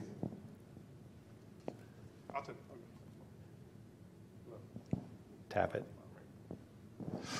So yeah, I mean, I think Hamlet and Ghost, my business would not exist without people like Michael and Stephanie. It's we more and more on the food side, but in the start on the alcohol side, our whole idea was to kind of bring the stories of great distillers to the forefront of what we were doing for cocktails, and introduce people to things that weren't vodka, to things that were a little different, to mezcal, to scotch, and try and get people to try something different. So I think in that same kind of vein, I think the goal of everybody here is to kind of claw back a little bit of market share from big time, conglomerates. We, in the way that you've seen microbreweries and breweries kind of evolve over the last 10 or 15 years and claw back market share from Anheuser-Busch and some of the big guys, I think you need that same thing in the seafood industry and with seafood. So I'm really excited to see people coming up with smaller products, with rich histories, with great stories, and see how we can put their product kind of in the forefront and make sure that people are getting to see why those things are as good as they are and why they have really strong value. Just bouncing off of that, it's funny, the craft beer trend is something that I compare the tin fish trend to a little bit on a smaller scale. But you did see microbreweries popping all around and appreciation for that beer culture and taking market share from the big guys.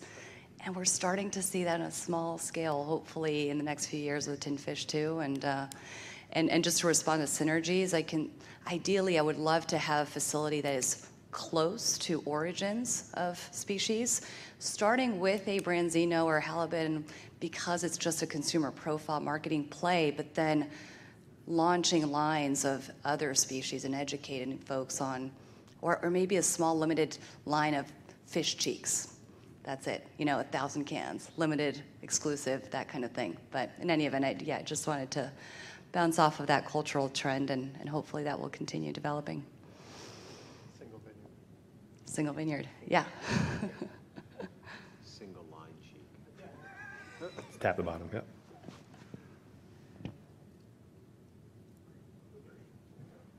I would just say that, I think we all just share a common focus on quality and attention to that, and that we're not willing to compromise on that either, whether it's to the environment or to fish populations, and just that, it's all about quality and enjoying the product and raising, growing, producing the best possible result. I mean, you're putting this stuff into your body. That's what I just always keep coming back to is, we put this stuff into our body, and I think culturally we've kind of gotten away from, really kind of picking apart and knowing what that is. And I think we're coming back to that, and it's nice to hear that common, that common theme between all of us. Yeah, thank you. So I was taking some notes here because some of the responses you gave me drove me in two different directions. But craft beverage was mentioned, right? And I think I'm going to go in this direction instead of that direction with the question. But I think those of us that have been kind of dealing with the seafood ecosystem for a number of years, in light of the technologies and the changes happening in other places, we kind of watched this craft beverage revolution, this craft distilling revolution occur in New York, craft cideries and things like that. New York really leaning in to these particular aspects, across the state, right? From the wineries in Long Island to the wineries in the Finger Lakes to the orchards. I mean, you name it, right? I mean, Bruce could talk forever about craft beverage. So I'm going to go this direction with this question is, what is the role for New York in both a regional, national, or international seafood ecosystem? I mean, the role is it should be a leader. I mean, I think there's immense opportunity in the natural resources that we have in upstate New York to do land-based aquaculture, as well as sea-based, of course. We have plenty of shoreline for that, and it can be done correctly. So again, I think it's an untapped resource. So I think the responsibility going forward is being a leader with that in mind.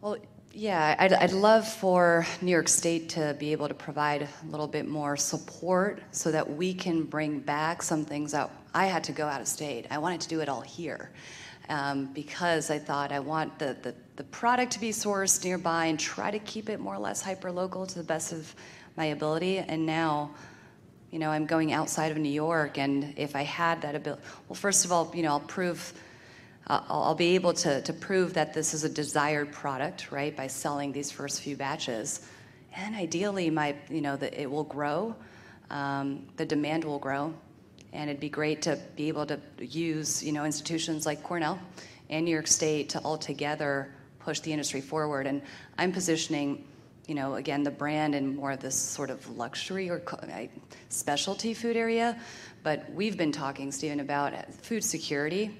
And with using byproduct or other species that is frankly not consumed and available nearby, and let's create affordable, shelf-stable, preserved seafood and fish, at a much larger scale for low waste and food safety, or seafood security. So I'd love to explore a partnership with government and academia to push it forward. And New York, we have that here. We have everything. Well, I'll piggyback on that, and without trying to be political. New York needs to step up to the plate. For those of you who don't know, we usually average 91 to 94% of the seafood in the United States of America is imported. Right? We don't even eat our own fish. So why isn't New York, with all their cute little I Heart New York t-shirts and all their little slogans, and New York's the greatest city and blah, blah, blah. We have freshwater fish, we have saltwater fish, we have anadromous fish, which means they're born in freshwater, they go live in the saltwater, they come back to fresh to spawn, like this wild striped bass. We have brackish water, we have crustaceans, we have mollusks, we have finfish. Yet, we are still eating the same garbage imported from all across America, and our state should be promoting. They promote our wines, they promote our beers, they promote sometimes even local wheat grown down the street at Sprout Creek Farms, but I never hear eat more New York fish.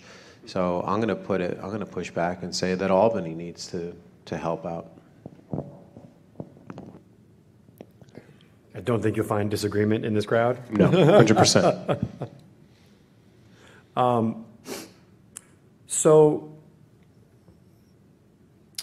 What's my next question going to be? This one here, I think you all kind of touched on this a little bit, but I wanted to drive at it a little more deeply. The history of the space in which you are currently trying to occupy right? Can you maybe talk a little bit more about that? I know, Chef, this might be a little difficult for cell-based seafood, but you know, New York having history in fish culture, you know, the history of fish canning, the history of the seafood restaurant, maybe even. But you know, I just want to give you a chance to really kind of dig into a little piece of the history of your area that maybe you didn't get a chance to talk about. So in my area, there's a French legacy I've been following and actually consuming in France, tinned fish that has been kept in wine caves for several years. And that's really cool. I want to do that here. So the next iteration is, here's tinned fish that's been aged for 1 or 2 years, and it does taste better, kind of like wine in a sense. In Paris, there's some brasseries. There's a couple brasseries. It's not like everyone's doing it there. But the wine director, and I actually share a clip. I published an article and shared a clip about this. The wine director in this beautiful Parisian brasserie that's been around forever goes down to the wine cellar and says, "These are les trésors de la cave. These are the treasures of our little wine cave." And every few months he goes down there and he flips over the cans so that the oil percolates through, and he helps with that. There's an aging process, almost like the champagne bottles. You know, you just turn them slightly on a regular basis to age them. That's culinary culture. That's legacy. That's culture right there. I want to develop that here. So anyway, I thought it would be fun. Thank you. It would be a fun tidbit to kind of, you know, get folks interested, and you know, that's my mission, to get you interested in true craft of seafood canning. So, yeah. You know, I think about the restaurant industry and kind of, I don't know if I have the answers, but I have questions. You know, it's like sometimes when you go to Maine or Long Island, or, you know, we were on Nantucket, and it can be a challenge to find a locally caught piece of seafood. I think that's a real shame, and I think that's where maybe, you know, how do you get government to incentivize places using seafood caught in their own waters or caught locally? I would love to see, you know, these guys' idea. Ooh, spit water on myself. I would love to see these guys' ideas for how we really get restaurant owners, especially along the coast, to take ownership of the seafood that's being caught and you know, brought to shore or farmed, you know, right here in their own state or within the, you know, couple states that make up the Northeast here. I am sure at one point every piece of seafood you got in Montauk came from close by. You know, yeah, exactly. So, you know, it'd be interesting for me to hear more about that history and see, how do we get back there? How do we get back to incentivizing seafood caught locally and getting it on the menu?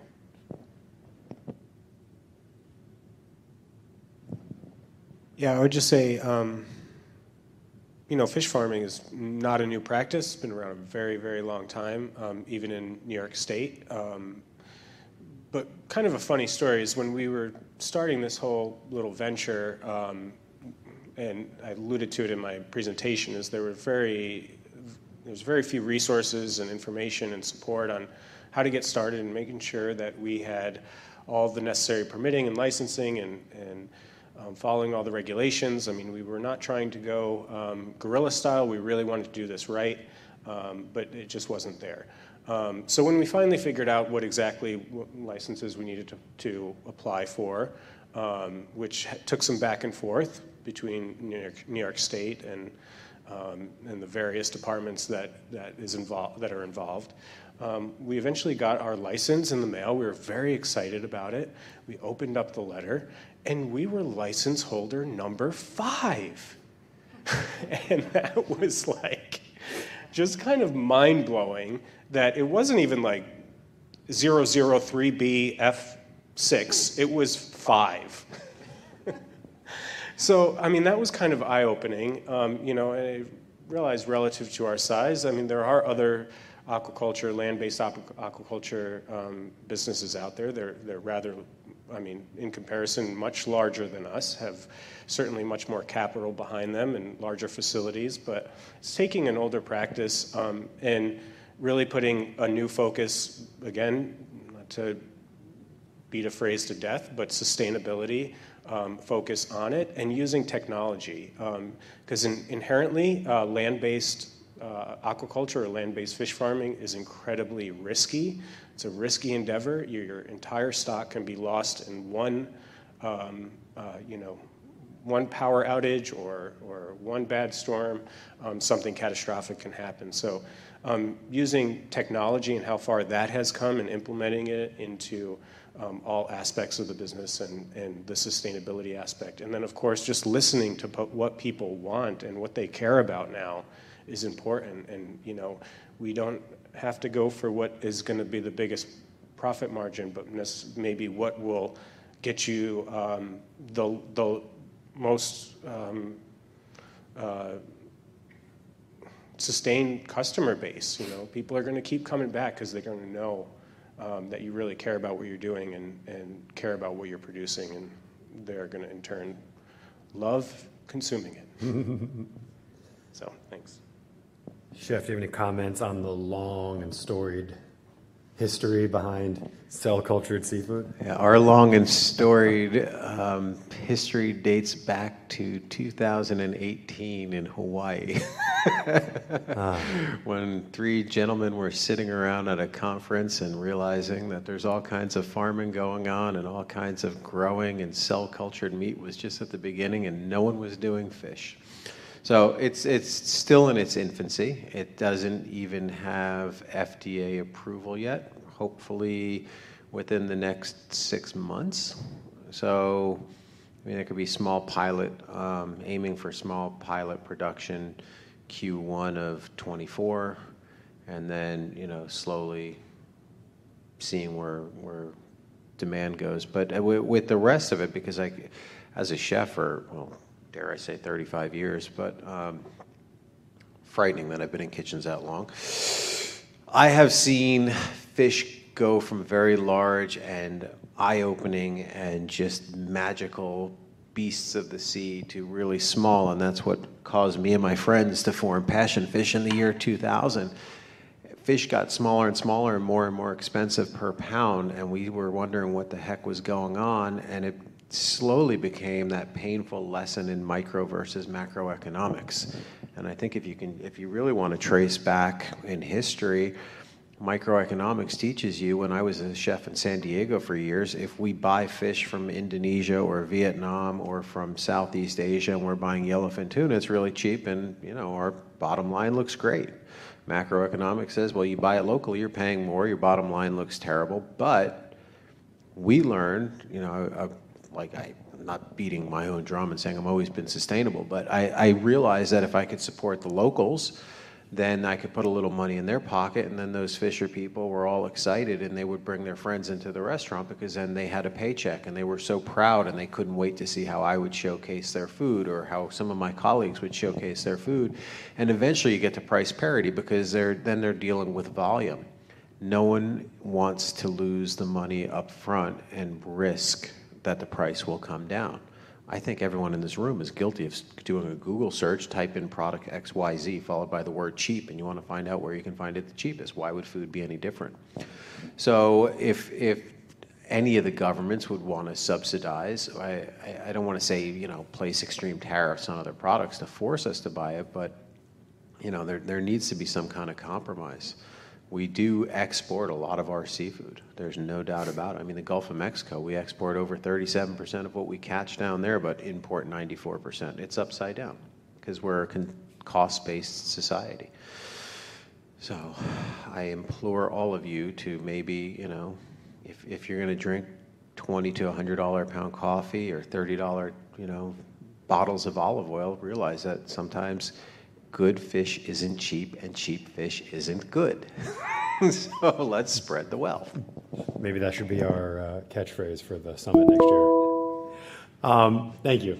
I'm going to open it up to anybody in the audience. I have a couple more questions, but I want to give everyone that's here a chance to ask any questions. So if you have any, I see two hands went up on the same person right here. I'll have to just listen.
So I think it's a little blend of things.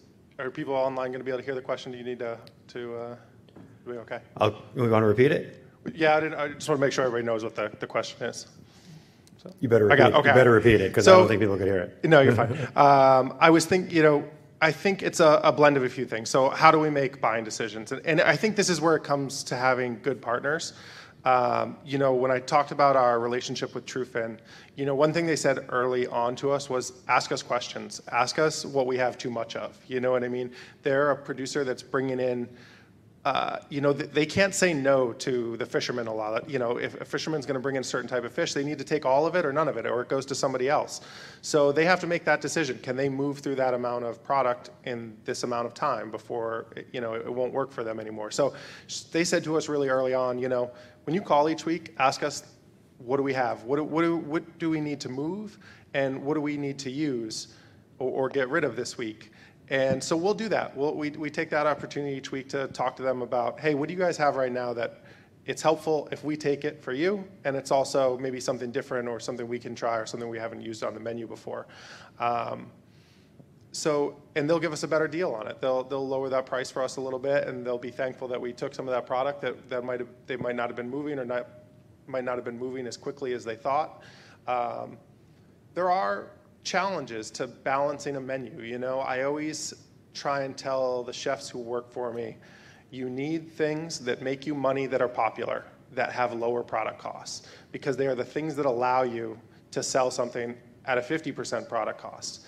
If you have mussels that you have a really great margin on and they move, they're allowing you to create a balanced menu where something that you really want to feature because it's special. Like I always kind of tell people, like I do caviar on New Year's Eve at Hamlet Ghost. I don't do it too often, but oftentimes I just charge what I pay for it, because it's like that's that time where I want to give people something special that they haven't had before that I think is different and unique. And we have the ability, because of how we've priced other things, to make that decision, to make less money over here and make more money over there. You have to be smart with how you plan your menus. Same thing with our cocktail menus. We have to have a few things that have a 10% or a 13% product cost so that we can sell really interesting, unique cocktails with higher end spirits that might have a 30% food cost or a 40% food cost. It's one thing to really think about as I think you're obviously gonna be a talented, great chef one day, and I think you have an obligation to the business to create something that's sustainable, that makes a little bit of money. You have obligations to your own self and what you're willing to serve and what you want to serve, and the kind of things that sometimes you would love to serve, but they can be a challenge. You have to figure out where your line in the sand is on what you're, and that'll change as you change from different restaurants to different jobs. The best thing I can say is really talk with the people you're buying from. Get to know them on a personal level, because they'll want to make good decisions for you. They'll want to help so that you can make good buying decisions. Really get to learn to know people on a deeper level and form good relationships with them. I think that covered most of what I wanted to say about that. So, yeah. Good luck. For those taking notes go right ahead. online, the question was about sustainability of the business as opposed to necessarily the sustainability of the product or the ecosystem, and what type and how do you make decisions based on that. So I think she had one follow-up question. flip it around. Okay, follow-up question. So does that mean you would working towards purchasing the products that has more predictability? Like it's more predictable in terms of the consistency as well as It's a blend, you can have things that are, I love to have things that are one-offs that only last a weekend that you can use to get people excited, and if it goes well, you can bring it in on a more regular basis. But yeah, you do need, you need good, sustainable in a grand scheme of things, sustainable products that are cost-effective, that can drive business, that bring people in, so that you can feature the things that you are really passionate about, I would say. You're welcome. We had a question down here in the front, and I see there's another one back here too. Okay, let's go with the one down here, and then we'll get to the one in the back. There's two in the back. We'll get to the two in the back. I was Stephanie, I was especially hoping your blue code perspective, you could raise the issue of glass jars. Like if I go to Scandinavia, or I just came back from London, I'm seeing seafood in glass jars. Does that fall into the cannery thing? And then if you could also talk about other packaging, such as I'm a little creeped out by all the suctioned plastic packaging the pouches. just been appearing in the last year or two on the shelves of main supermarkets, I guess, and freezers.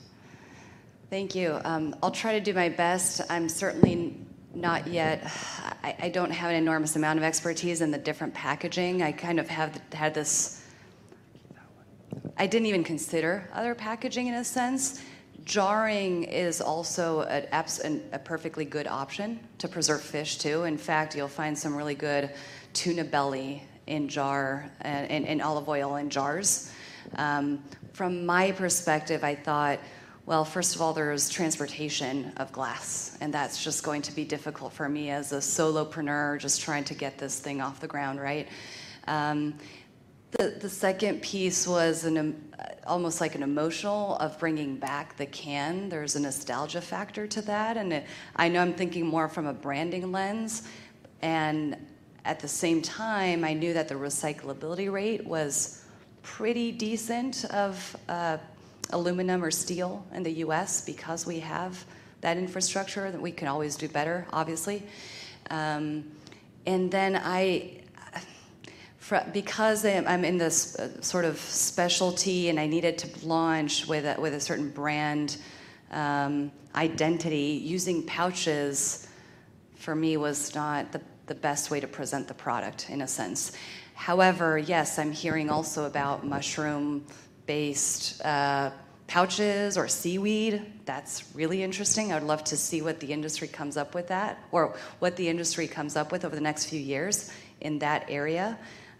Some people are major advocates for pouches. I don't know a ton about those, but vacuum sealed in pouches I know does work, and some do it, but maybe some of you guys, huh? There's no romance in that. No romance in that, right? Sometimes tradition reigns supreme. I have to weigh in that sometimes tradition weighs supreme. I mean, glass looks great. As someone who owns a retail market and someone who also has been in professional kitchens forever, you don't want glass in a professional kitchen by any stretch of the imagination. If it falls, you may not see where the shards go, right? And then for shipping, everyone thinks glass is so sustainable and renewable and this and that. The weight alone, when you're talking about weighing an 18-wheeler full of glass versus tin, how many more gallons of diesel you're going to be burning? So a lot of it comes to education. And to me, it's the romance of the past. I was the weird kid, and I swear to God, this is on my children. my mother will argue with me to this day that I was the one in elementary school who loved taking the tins of sardines to school and anchovies. And I still remember in elementary school in the 70s, reeling back that tin, and everyone's like, oh my God. And I'm like, what are you looking at? You're eating egg salad. That really smells. Like, yeah. And like, if I was a good boy, I got the sardines and the marinara sauce because that was, a little bit of acid to counterbalance that fat. So there's just that history and that romance, and if I could pull up my phone, every time I go to Paris, I have a few places, a Grand Epicerie I love, and a restaurant called Papillon, and they're just walls of tinned fish. And it's also like an artist's canvas. The artwork that people put into these tins, they tell a story. It strikes an emotional chord. So, God, I hope we don't go to glass. Mm-hmm. I really don't. I really love the old school. Sometimes older is better. On that note, I feel bad. I've got to teach. I've had someone covering my class since 1 o'clock, and I'm sure I'm going to get some scowls. And I've been in California for the last few days, so lucky me, poor them. But I really do appreciate you. My name is fairly easy for a chef to remember. It's Gerard. I'll just give you if you want to reach out and ask me any questions personally, chefgerard@gmail.com. There you have my personal email address. The school ones are just way too long, but I wish you all well. Thank you for coming. Thank you for asking questions. And if I could be of any further assistance, I'm always available 24/7. Thank you. Thank you, Chef. Thank you very much. And also, you're hired as my ambassador, also one of my ambassadors for Tin Fish. So thank you. Well, we're not letting him go. We're not letting him go just yet. Well, he can go now, but we're not letting him go for good. Okay, we have 2 questions in the back. I can barely see through the lights, but I think Mike handed them the microphone. So, question 1. Yes, as a student here at the CIA, I was wondering, since you're entrepreneurs, farmers, business owners, all worried about the sustainability and renewal of fish, how do we as students fit into that equation? What can we do to help build a new renewable and sustainable ecosystem for our fish? So, I would say for you guys, it's the workers' market right now. You guys have the choice to pick and choose so carefully who you want to work with and what kind of operations you want to be part of. Like everyone I see across the food industry needs good help. I think the best thing you can do is be meticulous about who you decide to work for. Pick people that have values that align with yourself. Put that time and research. Don't just run to the first person that offers you a job. I think you really have a really strong workers market, and if you have a good work ethic, you can find really spectacular places to work. So I would just take that time and try and think about, like I said before, do my values align with this, whether it's a restaurant or a producer or a purveyor, whatever it may be. Just think, is this where I want to be? Is this the people I want to be working with on a daily basis?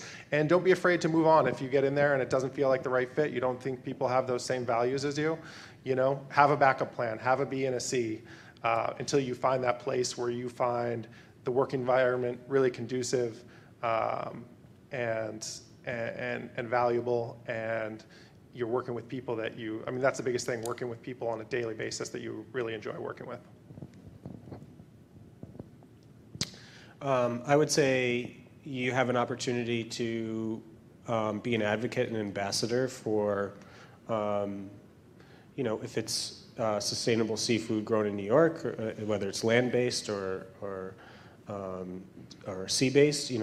There's a lot of great things happening in the space, and if hopefully you've learned something about that here today. But certainly you can learn about other practices and other businesses that are out there, doing the same thing, and just be a good steward and be a good advocate for the industry and educate people. I think that's so important. It's really just taking what you learn and educating others, because that's ultimately what's going to grow this type of industry and others that are going to make life better for everyone and make life more sustainable and more healthy. Yeah, just to add to that, absolutely. I think being in more in the corporate world, I grew up in a very corporate tech space professionally, in a sense. The understanding how the media and PR and how you can actually influence it, it's not that difficult to get media attention. It's just understanding the system. You can push that advocacy forward, and you happen to be studying at a great recognized institution, right? So perhaps as one of your bodies of work or within the training, write an article piece and highlight specific folks, and coming from you as a student and an advocate, that's what media cares about as well, and that will then that will have repercussions in the businesses that we're all running, right? And so understanding that sort of business side could be an interesting path and additive to what you're learning also in the official programs too.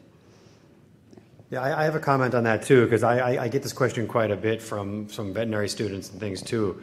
And as a student, people would ask, they're like, well, oh, you study fish, what do you suppose I should be eating, or what, As a student at an institution like this, you are, like it or not, seen as an authority figure.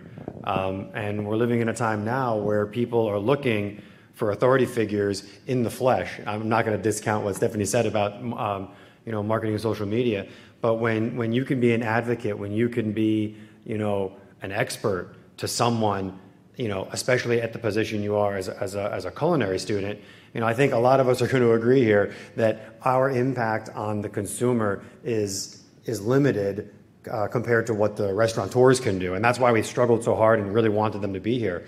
You are an authority on these topics.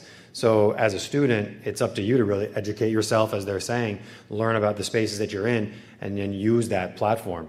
That's normally what I say to vet students, but we got one more question. Mike has the microphone back there, and I see another one down here. Yep. Hello. I'm an applied food studies student here at the CIA, and something we really talk about is sustainability, but also if sustainability is accessible, because it can be expensive to be sustainable. So I know we just talked about gourmet tinned fish and cell cultured fish, but how can the seafood industry make sustainability more accessible? That's the question. This one should be easy. Oh, nobody laughed. That was a joke. Thank you.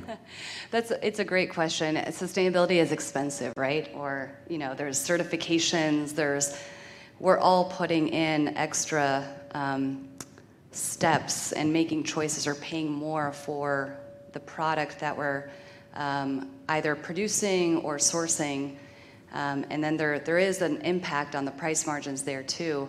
I'll just, from a perspective of a consumer product business owner, I think my goal is to drive some more attention to this category, but then hopefully, I think it's incredibly important to then open up the production at all the other levels where it's very much affordable as well. And so again, just to reference, we were having discussions about food safety. How can we also produce tons and tons of healthy tinned fish of various sources, whether it's farm fish or wild caught, or wild caught here in the area with some responsible fisheries. Maybe we don't pay as much on the transportation, and we develop a facility that can accommodate for several millions of product that is produced, and now you're getting economies of scale based on that. I can't necessarily get those economies of scale just starting where I am now, and I'm starting in that sort of high-end space, but we can get really great product at a fourth of what I'm charging for my unit if we all kind of collaborate together and push the industry forward. So that's from my perspective, but yeah. Yeah, I mean, I think you touch on one of the most important questions, right? And something I see as a restaurateur, right? I'll just give you a quick example, is the price of a commodity chicken versus the price of a farm chicken, right? You're looking at maybe a $5 or $6 bird versus a $26 or $27 or $28 bird. That's a real challenge to overcome pricing-wise. And I think the best thing you can do when I think about it is be a vocal person within the politics in your area and region, right? Because like how some of these things how some of these situations improve is regulating and creating an environment where responsible, well-caught, well-raised anything can be profitable to people. And I think it's important to be vocal about that and to think about how we can reduce, like if that gap continues to grow too wide, I think there will be real challenges with providing sustainable food and high quality food to the masses or to more people. And I think that's a scary thought. So I'll use a good example too. I think like something I really have enjoyed watching their company grow. There's a company called Brigade. They are started by an ex-NOMA alum.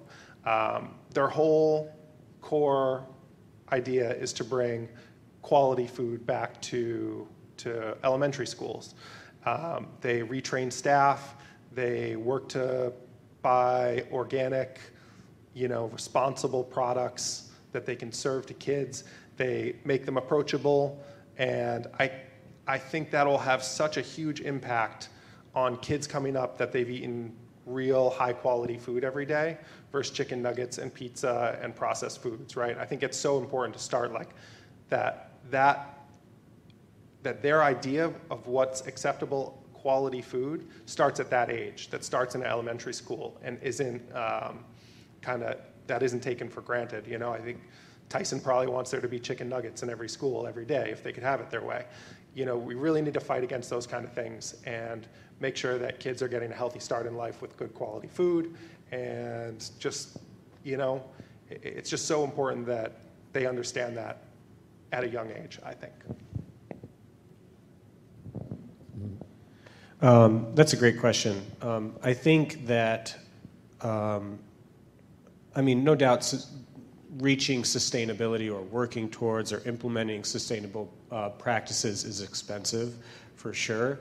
I think it's more so in a lot of maybe larger operations, corporate size seafood producers.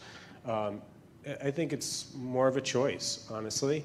I think that, not to steal the tagline from Boar's Head, but you compromise elsewhere. You compromise in other ways that you can put more effort towards those sustainability efforts and making it possible. But again, it's in large part advocacy. I think is a big part of it too. But yeah, that's from our size business, it is extremely expensive, but it's being creative, it's using ingenuity, it's compromising in other ways so that you can truly work towards those things. Not only environmental sustainability, but as mentioned, sustainability as a business to weather any storms that might come your way, and how the market fluctuates and things like that is really important. So this is a great question. Yeah. I hope you can make it to the networking session, because I know that there's people in this audience that would like to be able to help you delve deeper on that question. All right, we'll take one more question, because I know we were trying to get a little bit of extra time for the networking session so we can all get down there. So if there's any other ones, we'll hold them and we can all chat in person. But let's go with the microphone that's up right now. My question is mostly related to food security, knowing that around 10% of households in the New York State are not food secure, and understanding that good seafood also comes at a higher cost. And my question is if it's possible for seafood to be a way to reduce the food insecurity, not only in the New York State, but across the globe in general. Well, we saved all the easy questions till the end. Whoever wants to start, it's all yours. Was the question? I'm sorry. Was the question? Can you repeat it? I believe the question was, how can seafood play a role in decreasing food insecurity, either locally, regionally, or nationally? Is that correct? Yeah. Well, to give you guys some time to think, I can address that to some extent. So there are efforts on Long Island to do just that. Local processor has been partnering with local producers, primarily fishermen, who are catching lower value species that are good, edible, and highly abundant in New York waters, and partnering with this processor to then distribute that through food banks to food insecure areas across Long Island. So there are some efforts taking place, primarily down on Long Island, where you're at the source of our local seafood production. But there's lots of instances of that where you can see similar things happening across the country, where you have access to local, typically underutilized species. So those species that are not marketable because they're not in those top 10 species. They're not the popular high-end prices, but they can provide a good source of protein and a healthy protein, and they are accessing and tapping that to address some of the food insecurities in those coastal areas. Not as big or not as beneficial in those landlocked inner areas. Yeah, I would add just that in our experience, because we attend several farmers markets, and there are state-funded programs now that are working in conjunction with farmers markets like SNAP to be able for people that are in food insecure areas or lower incomes to be able to access good, healthy food. So by us being at venues like farmers markets, hopefully that's having some effect. And if there is more promotion and more focus on farmers markets, which I think are just incredibly valuable, I think we could maybe put a dent in that, but that's a big problem.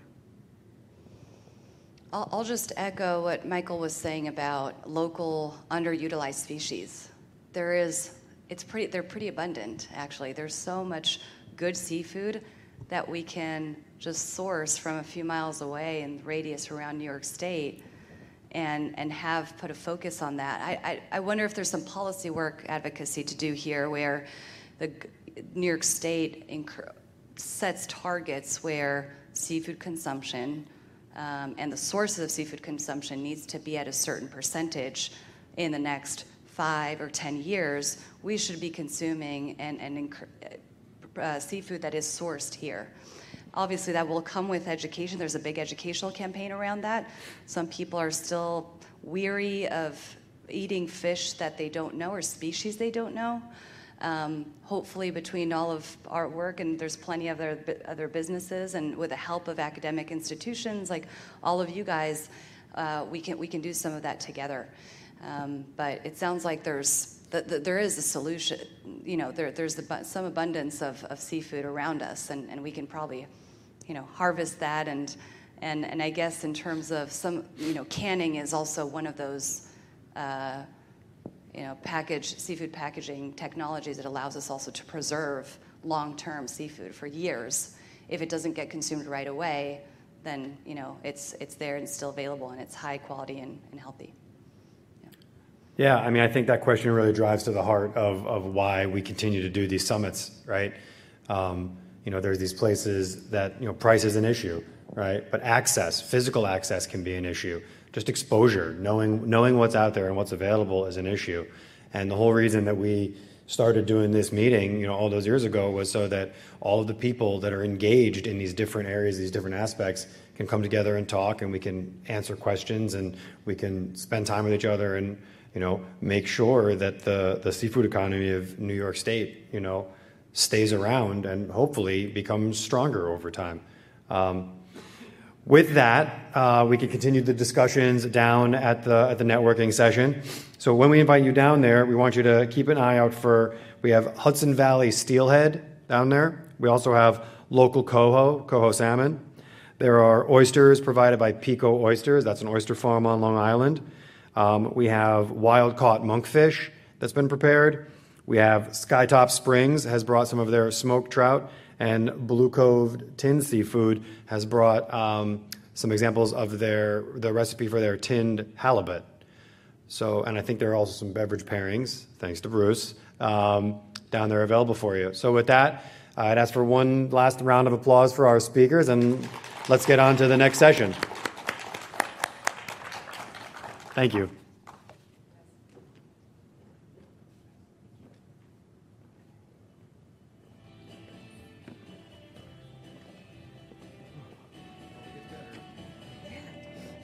Excellent. Very well.